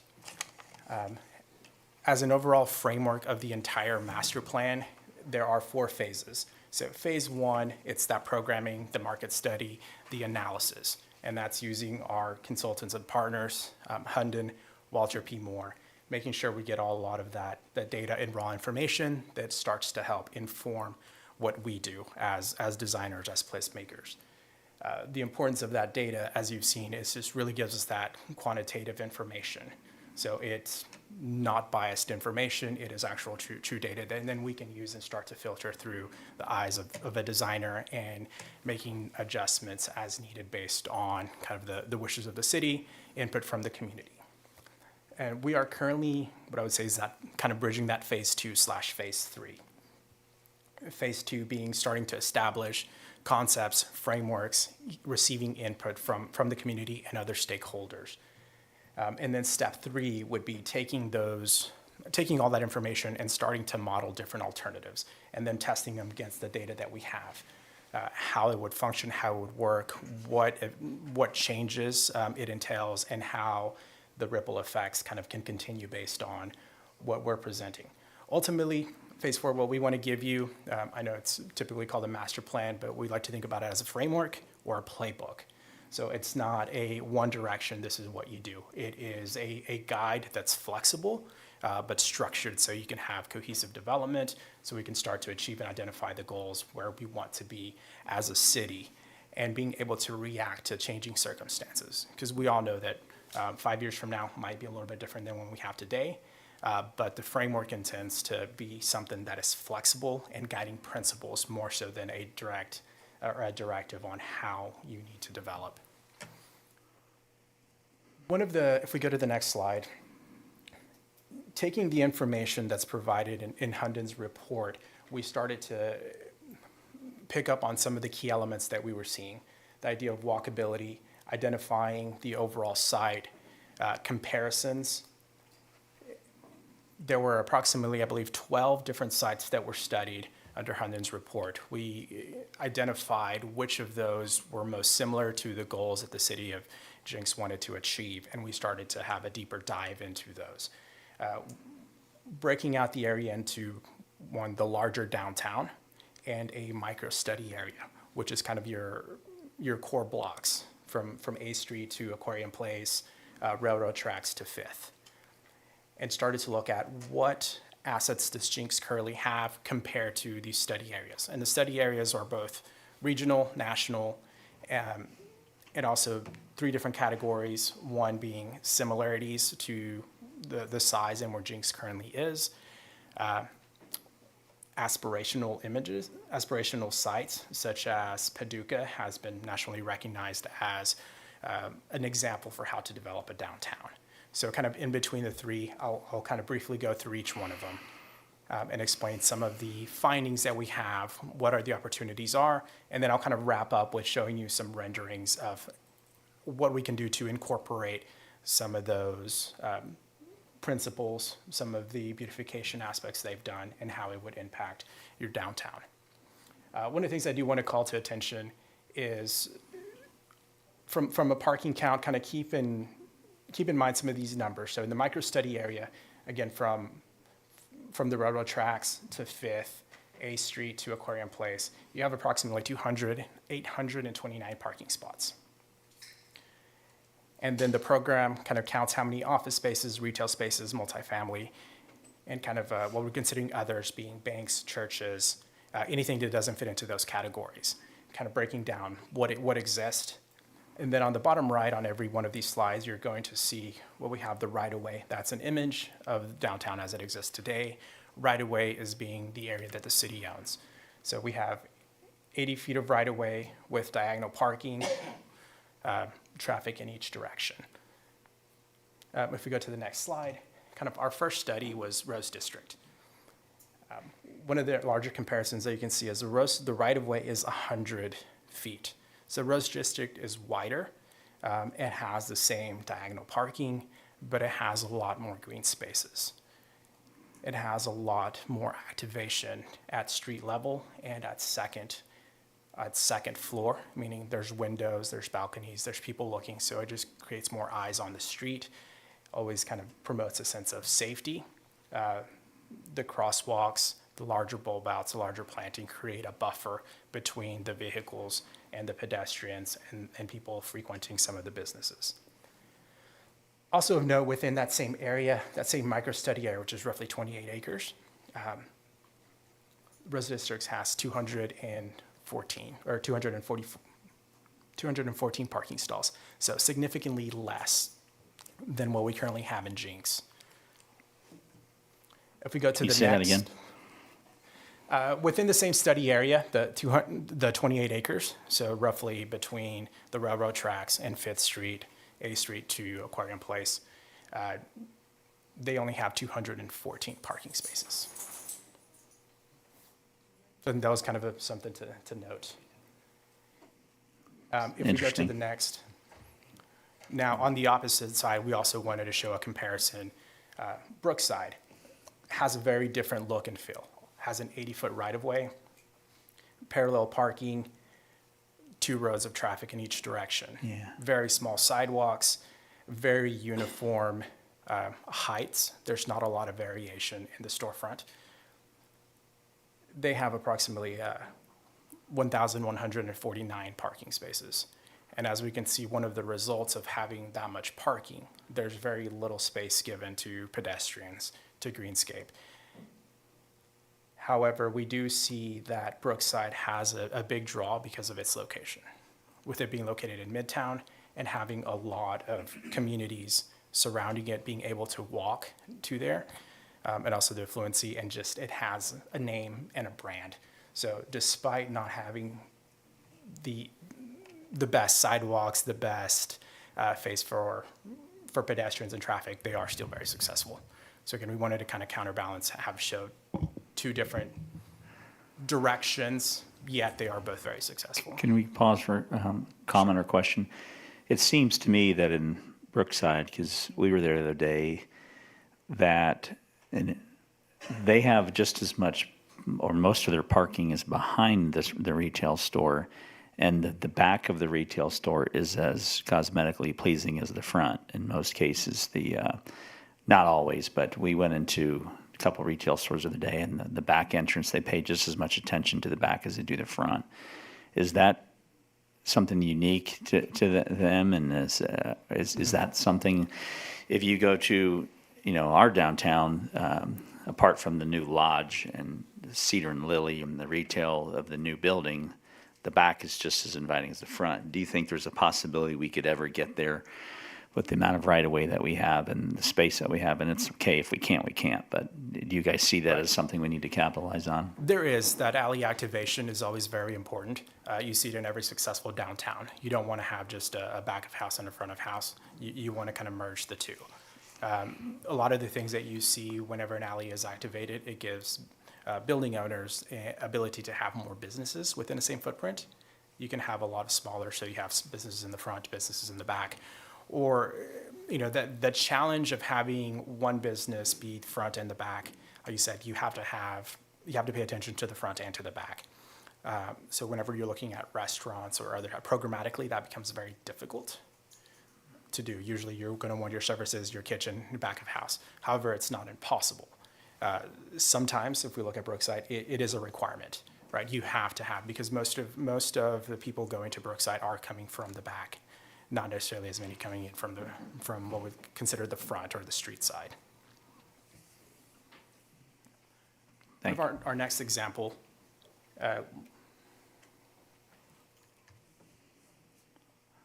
Bentonville in Arkansas. If we look at Bentonville, again, a similar study area, there's 27 acres of downtown. Now, they do have more parking. They have approximately 1,280 parking stalls within that same area, so more than we currently have.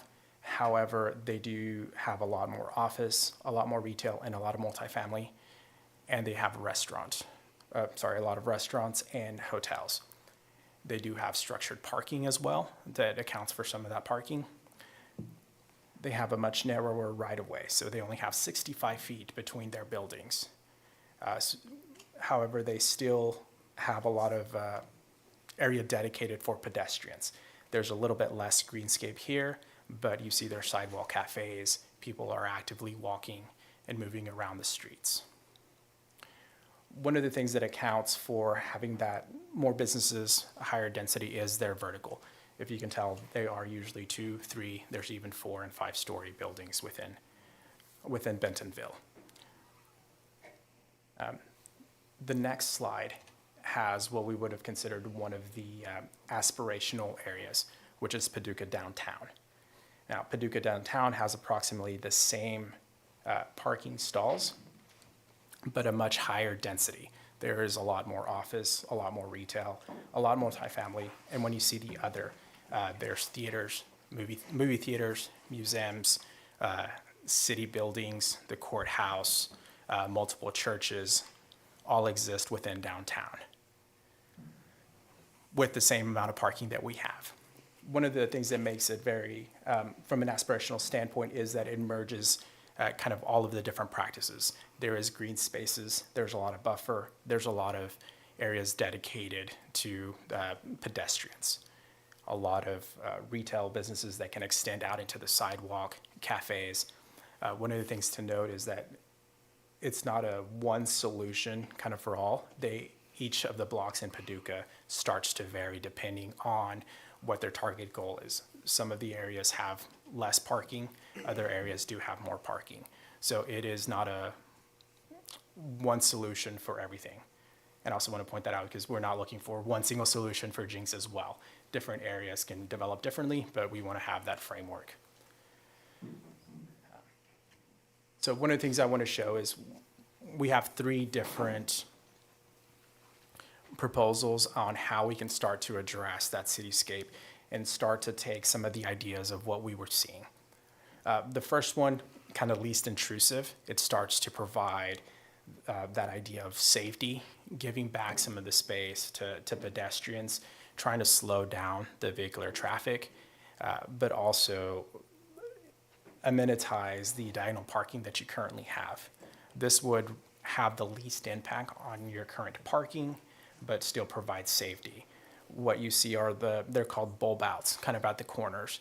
One, it's going to be safer for vehicles crossing the street.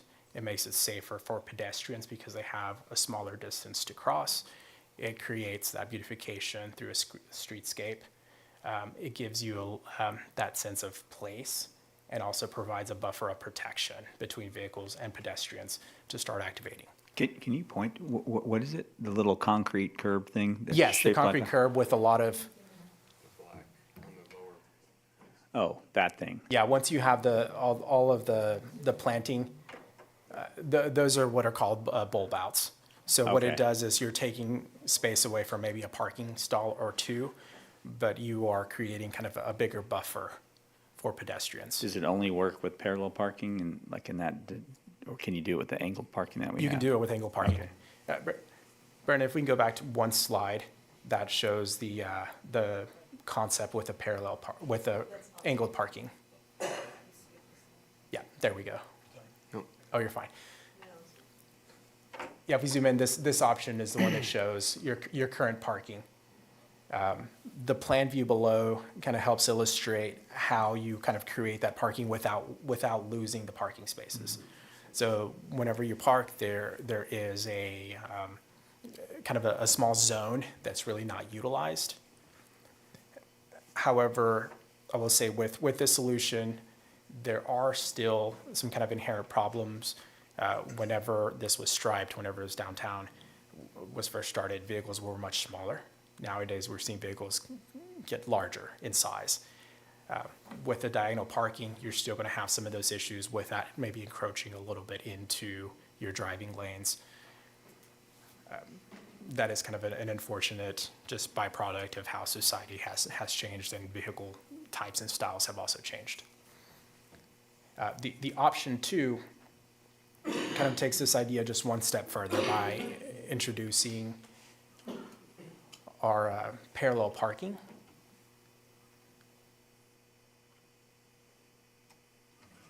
Now, when we have parallel parking, you do start to reduce the street parking a little bit more. However, when you lose street parking, you are gaining more sidewalk spaces where you have the ability to have a defined zone for outdoor seating, small little parklets, bench seating. You have more opportunities to start to create those spaces that are placemakers. People to gather informally, businesses have that opportunity to extend. So even if you have a small retail footprint, you can extend it out to the sidewalk. If you have a small cafe, it can extend out to the sidewalk. These are some of the elements that we've seen been just very successful throughout the nation. And then finally, the third option, looking at a scenario that has no street parking whatsoever. So that starts to really dedicate your front to the businesses and to pedestrians. With all of these strategies, we typically see these in cities that are bigger than Jenks, but at that point is when you start to really activate the backside, because now you're gonna have traffic from both sides, from the front and from the back. One of the things that this would do for traffic congestion is it allows a larger buffer zone, so traffic does not necessarily have to slow down to get through those areas, to get to your destination, but you are giving protection to people using the sidewalks, using a restaurant or a cafe. Again, each of these strategies, it's not a one size fits all. We're really here to kind of have everyone's input on what they would like to see, what they think could be a vision for Jenks in the future, whether it's one of these strategies implemented through downtown or block by block or a certain portion.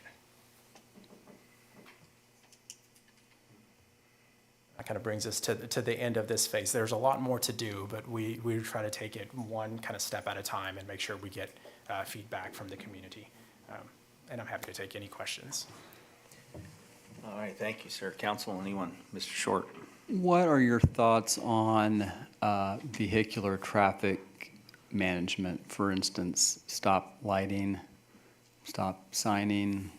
You know, the fear that, I mean, I've experienced, I think everybody in this room's probably experienced walking, you're taking your life in your own hands when commuter traffic's trying to get out of town on our main street, trying to cross. You know, we got the cute little yellow sign that says, please stop, but sometimes it doesn't work.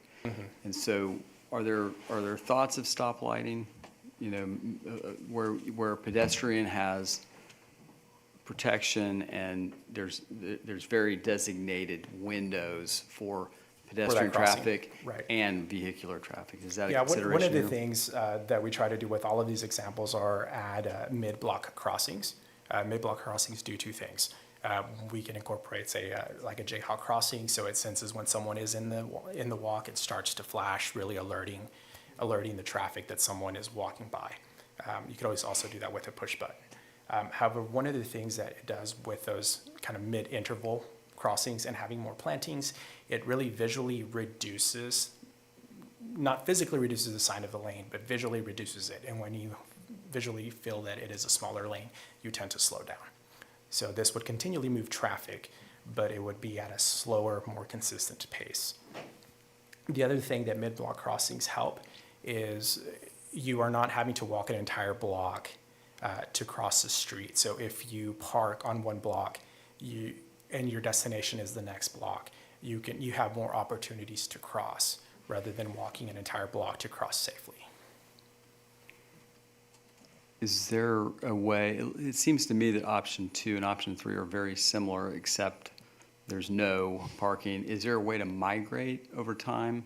For instance, start option 2, if it's wildly successful and we've got outdoor cafes or people really enjoy the fact that there's a big buffer between the street and the sidewalk, that we could eliminate the remaining parallel parking and Yes, yeah, and that is a great observation. Yes, the option 2 and 3 are intended to build upon each other. Okay. Those are ones where you can implement one and in the future reclaim a little bit more of that roadway. You see any potential for an option 3? I mean, just you and I. No. I mean, not really. No. Okay. I mean, one concern that I've shared is the parallel parking is really exciting, let's use that word, if you're trying to get back into and you've got commuter traffic wanting out of town, the likelihood of them getting right on your bumper where you can't physically back in's a real thing, I'm afraid, but I'd be really surprised if option 3 became a reality over time. I'd be really surprised, but, and like you said, that's for bigger cities, correct? I mean, Right, generally that's usually speaking, what that's we've for- seen. Generally, right, it is an right. evolution. I will say this, one of the trips we took to Washington DC for the chamber conference, Georgetown looks like option 2. And it's beautiful. Back up to option 2. It's beautiful. And this has like planters and big open spaces. Georgetown actually has the concrete highway dividers that are painted, and they're beautiful. And you can't tell that that's the highway divider, and it's very safe. I mean, there's traffic right next to you as you're eating, and you don't even think about it because it's such a dense feeling barrier. Yes, correct. Versus, even something like this, but. Do you have an idea if, let's say, we go from right where we are today to option 2, how many parking spaces do we lose? I with don't have the option actual 2? count with me. Okay. I want to say it might be close to half of the on-street parking. Yeah, on-street. Yeah, on-street parking, yeah. Because I would agree, I mean, most of my parallel parking experience in Jenks is when I go to George's, parking on either side of what's that road? Is that First Street? First. Yeah. That's, I mean, just, depending on which But there's direction. no traffic. I mean. Well, yeah, there isn't. You can do the And 26 it's always turn. fairly safe. It's always pretty safe, yeah. Well, it just depends You on try a who's leaving 26-point turn George's. on Main Street Yeah, at 9 yeah. o'clock, you're gonna get run over. Yeah, one of the other things that we have noticed in other cities as they implement parking strategies such as these is that there is a deviation of traffic. So once it starts to become more of a destination walking, traffic does slow down, and traffic that does not want to or intend to slow down starts to find an alternative route to get across. We don't have an alternative. Let me ask you this question, take the current parking we have, that's angled parking, and I don't know what that angle is. For argument's sake, let's say it's 45 degrees. Which, if you have a truck, extended cab truck, as we all know, that some of them don't even, they have all this ground clearance, but they're still 12 inches from the curb, which makes no sense, because now they're sticking out in the middle of the road. If we were to, is there any science to changing the angle? We lose 1 or 2 or 3 spots on each north, you're laughing, so I guess this is no. We change the angle on the north side and the south side, we lose 3 or 4 spots on each side, but it's easier to ingress and egress. And then for those people that don't have the luxury of a backup camera, it's not Russian roulette trying to back out there, but is there any data that suggests that just modifying the angle, is there any wins or losses in doing that? There are, right. There are different angles at which to park. I believe there are about 3 or 4 different angles, so 30, 35, 45, 90, and then the parallel parking. I think other angles in between that, I would have to double check the data, but they do become unsafe. So kind of from an engineering standard, there are set angles to park. I was teasing that I always envisioned them park your big old truck over here lot. That's what I was laughing about. Prohibit truck parking on the But- 2-block area. Why are we picking on Matt? Well, can't enforce it, so. But to reiterate, we have 800 plus, 829, I think, parking spots, and some of our competitors are significantly less than that, and the same square footage. That is correct. Correct? Okay. So when people, our residents tell us there's no place to park, do you respectfully disagree? There are certain areas, especially on First and Second Street, between First and Second, that it does become more difficult to park. Yeah. However, I think part of that sense of safety and having a leisurely experience to be able to walk more than a block, it can be reduced by having different amenities that would lead you to being able to walk further and not necessarily look for parking that is directly in front, because those areas do get congested. I think the bigger issue, the root cause of the bigger issue is that we don't have aggregated, concentrated parking areas. Everything's disaggregated. And that's kind of nice, actually.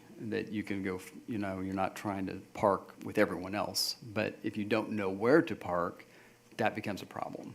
I mean, I think that's probably the more of the root cause is we just don't have big aggregated parking areas. And, Right. And that's what it, I mean, because if you tell someone locally that there are 829 parking spots, they're going to tell you you're kidding, right? I still Because- don't know where they're at, yeah. Right, and those are a combination. The only ones that Crazy. we start to pull away are kind of the school parking. So that is a combination of business parking, on-street parking, public parking.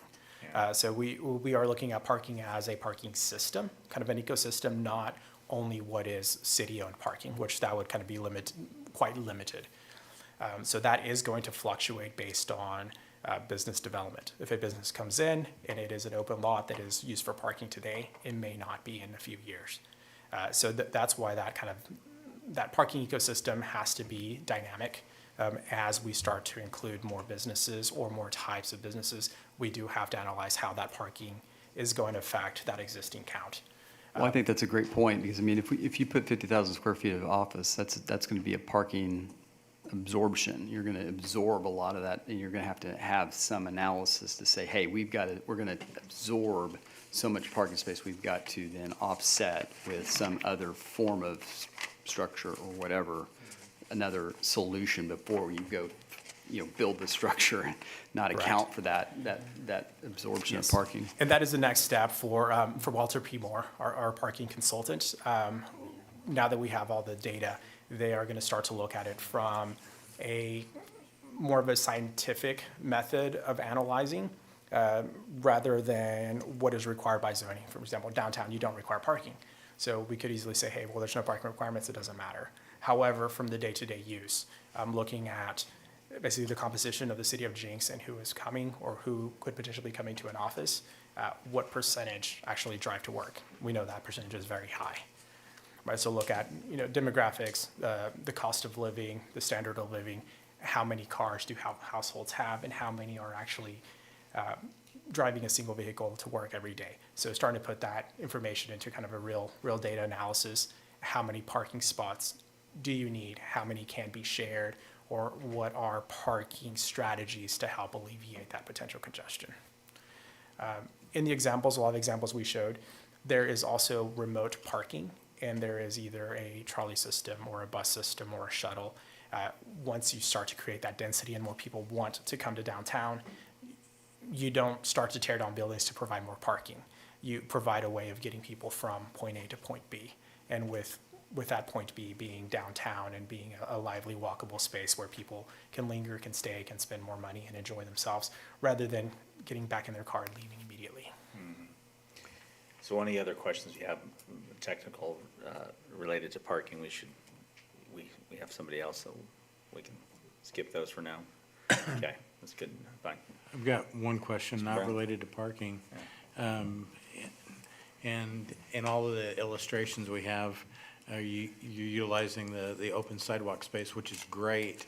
I'm also thinking about those that want to park close, and not analyzing the weather patterns here, but what about any covered walkway, maybe incremental, for those that, if we've got bad weather, they don't feel like they've got to run. Right, one of the things that I'm not showing yet on here, but part of that character building and authenticity, a lot of times whenever you start to have those outdoor spaces, then you start to incorporate awnings or different coverings. So even though you don't have a dedicated covered walkway, now the businesses themselves typically have awnings, they help with signage, also help shade. And those also help in inclement weather so that you're able to kind of traverse a block, staying relatively dry. Thank you, Mr. All right, anyone else? All right, thank you, sir. Thank you all. Appreciate it.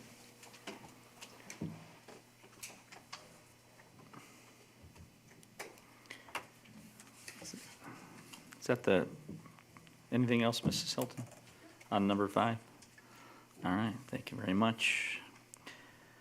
Moving on to number 6 is a potential executive session to engage in a confidential communications between a public body and its attorney concerning pending claims or litigations upon the advice of the attorney that disclosure would seriously impair the ability of the said public body to process the claim to conduct pending litigation. So we're talking about the city of Jenks versus the Sparkman land.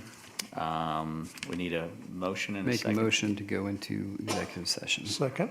Thank you very much. Let's vote, please. Brown, Yes. Short, Yes. Emmons, Yeah. Murray, Yes. Mayor Bucks. Yes, we will return. Thank you for your patience. If we don't see you, have a good evening.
Returned from executive session, no votes were cast.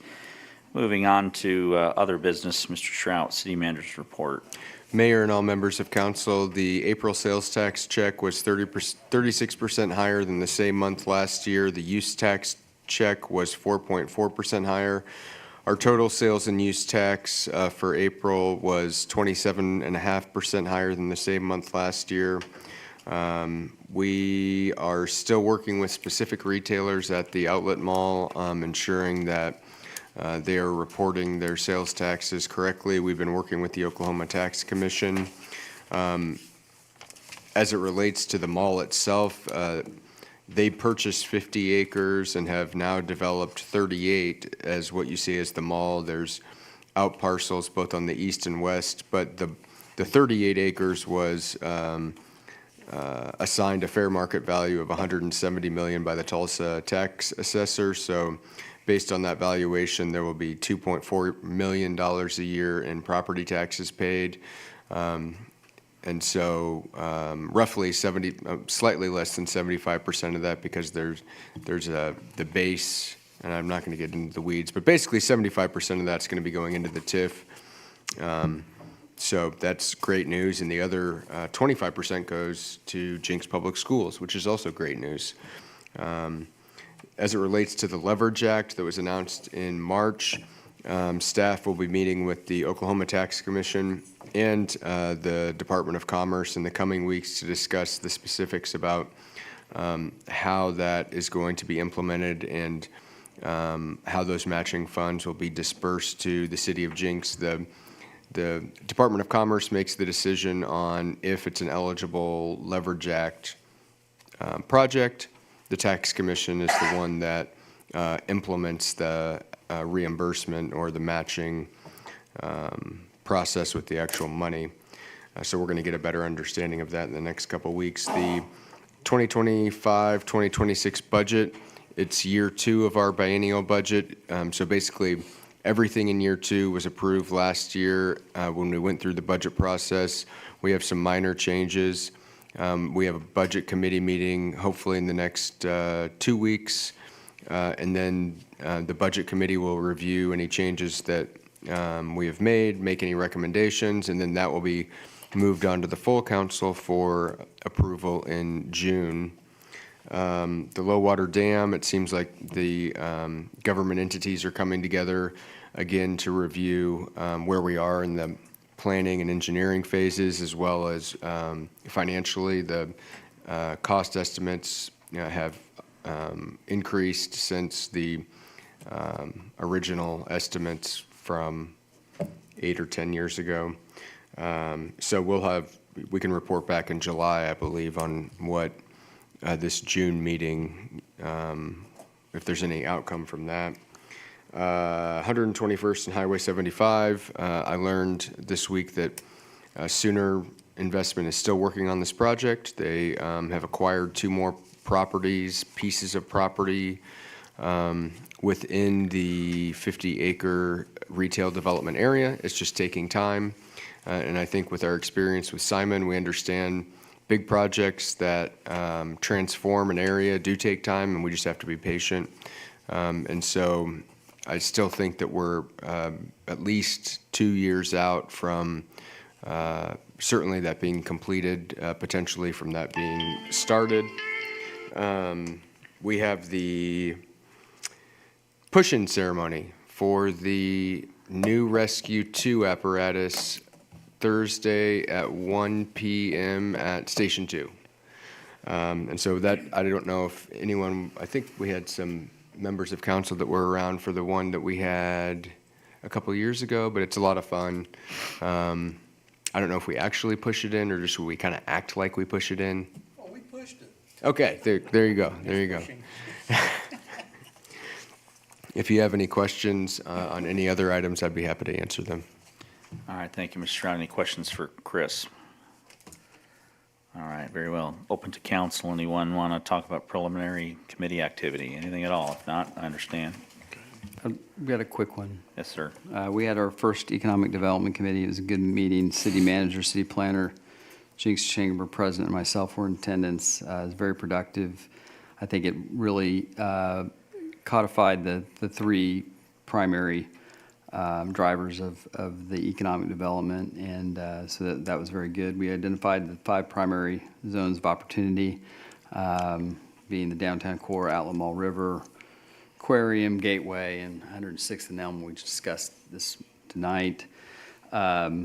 We identified the development opportunity on the river and discussed it, and Chamber is going to put together a marketing proposal and with the city planner's help, developing the proper planning standards. What this will allow us to do is really go out and seek developers that would have an interest in developing what we're looking for. And so that's, it's going to take a process, but I'm really excited about that. Again, we're going to continue to put together an advisory group of citizens to provide insight for long-range planning opportunities as they come up from time to time. So very excited we got it started. I think it was, again, very productive, and I think it's going to be very productive in the future. Thank you, Mr. Short. Anyone else? Yes, Mr. Mayor, had on the INCOG committee on the GO plan, we're scheduling a public meeting. It'll be here in City Hall. I think we're looking at the 19th, and proposed was 5:30 to 7 p.m. We'll be partnering with Glenpool, so they'll be laying out the design concepts for the area. Again, very favorable for Ward 1 for the city because they're looking at walkability. And when we talked about walkability and connectivity, that'll be huge for the city. So we'll want to make sure that people come out for that. And also we had the Riverside Airport Advisory Committee meeting that happened on the 22nd. And they did have expansion within the distance of the main runway that is not going to go outside the boundaries. Thankfully, the last meeting that we had on that with a good turnout suppressed the idea of expanding across 91st. But out of that, one of the things we talked about was the capacity where the airport is at for capacity, the possibility of them bringing in more commercial traffic. I say commercial, I mean business traffic. In relation to other things that we're looking at for expansion for hotels and restaurants and things. One of the things that I picked up on that for those watching online, a real opportunity that could be there is the airport has been looking for someone to bring in fuel operations. It turns out that they've got limited fuel operations during the day, and those that want to fly in later, they are flying into Sand Springs. So they'll fly in there, fuel up, and then they'll come to the airport. So if we had someone interested in setting up fuel operations at the airport, there would be a real, the cost of launching it would be minimal compared to other startup type of situations. So there's a business opportunity out there for those that might be listening in, watching in. If they wanted to explore that, the airport would be interested in that. Last thing I'll mention, and I don't know, this is probably more to your report, Mr. Mayor, but Kimberly-Clark had their 35th anniversary from opening of the plant. I had not been out there before. For those that have not been out there, absolutely amazing at what happens at that facility. And I think we should maybe consider, we couldn't do it at this meeting, but maybe some type of a proclamation. Because if we look back at when Kimberly-Clark opened up, I really see that that was maybe a tipping point of turning the city around. So I think we should memorialize that. I'd be in favor of that. Proclamation. Thank you. Kimberly-Clark Day, 35-year anniversary. All right, thank you, Mr. Brown. Anyone else? All right, busy weekend for me as mayor. First and foremost, congratulations to Councilor Adam Abel and his wife. Yesterday, they welcomed Audrey and Abel to the Jenks family. Very healthy, ate just under 9 pounds. So congratulations, Adam, if you are watching, and I certainly hope that you are not. But if you are, congratulations to you and Ashley. Saturday morning, I was invited by the Simon Properties to come and participate and welcome the say words at their Military Appreciation Day. It was very, very nice to have Simon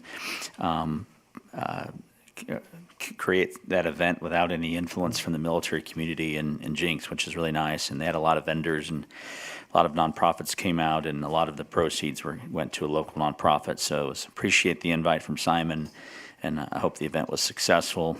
And then, as Councilor Brown suggested, 35-year anniversary of Kimberly-Clark, and I would concur. If you have not had a chance to visit Kimberly-Clark, it's pretty amazing to witness what American manufacturing is capable of doing, and knowing that a roll of Scott towels at some point was probably 15 to 20 feet tall and 15 to 20 feet wide before it gets cut into little pieces. It's absolutely an amazing tour.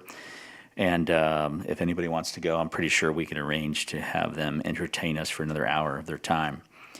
As Mr. Shrout mentioned, the low water dam, the permit for the Army Corps of Engineers has been renewed for another 5 years. So all I will say is that is optimistic, despite the fact that the cost is spiraling out of control. That's good to see that Tulsa's still paying attention to that project. And last but not least, for those of you that pay attention to legislation, Senate Bill 647 is currently moving around the floor.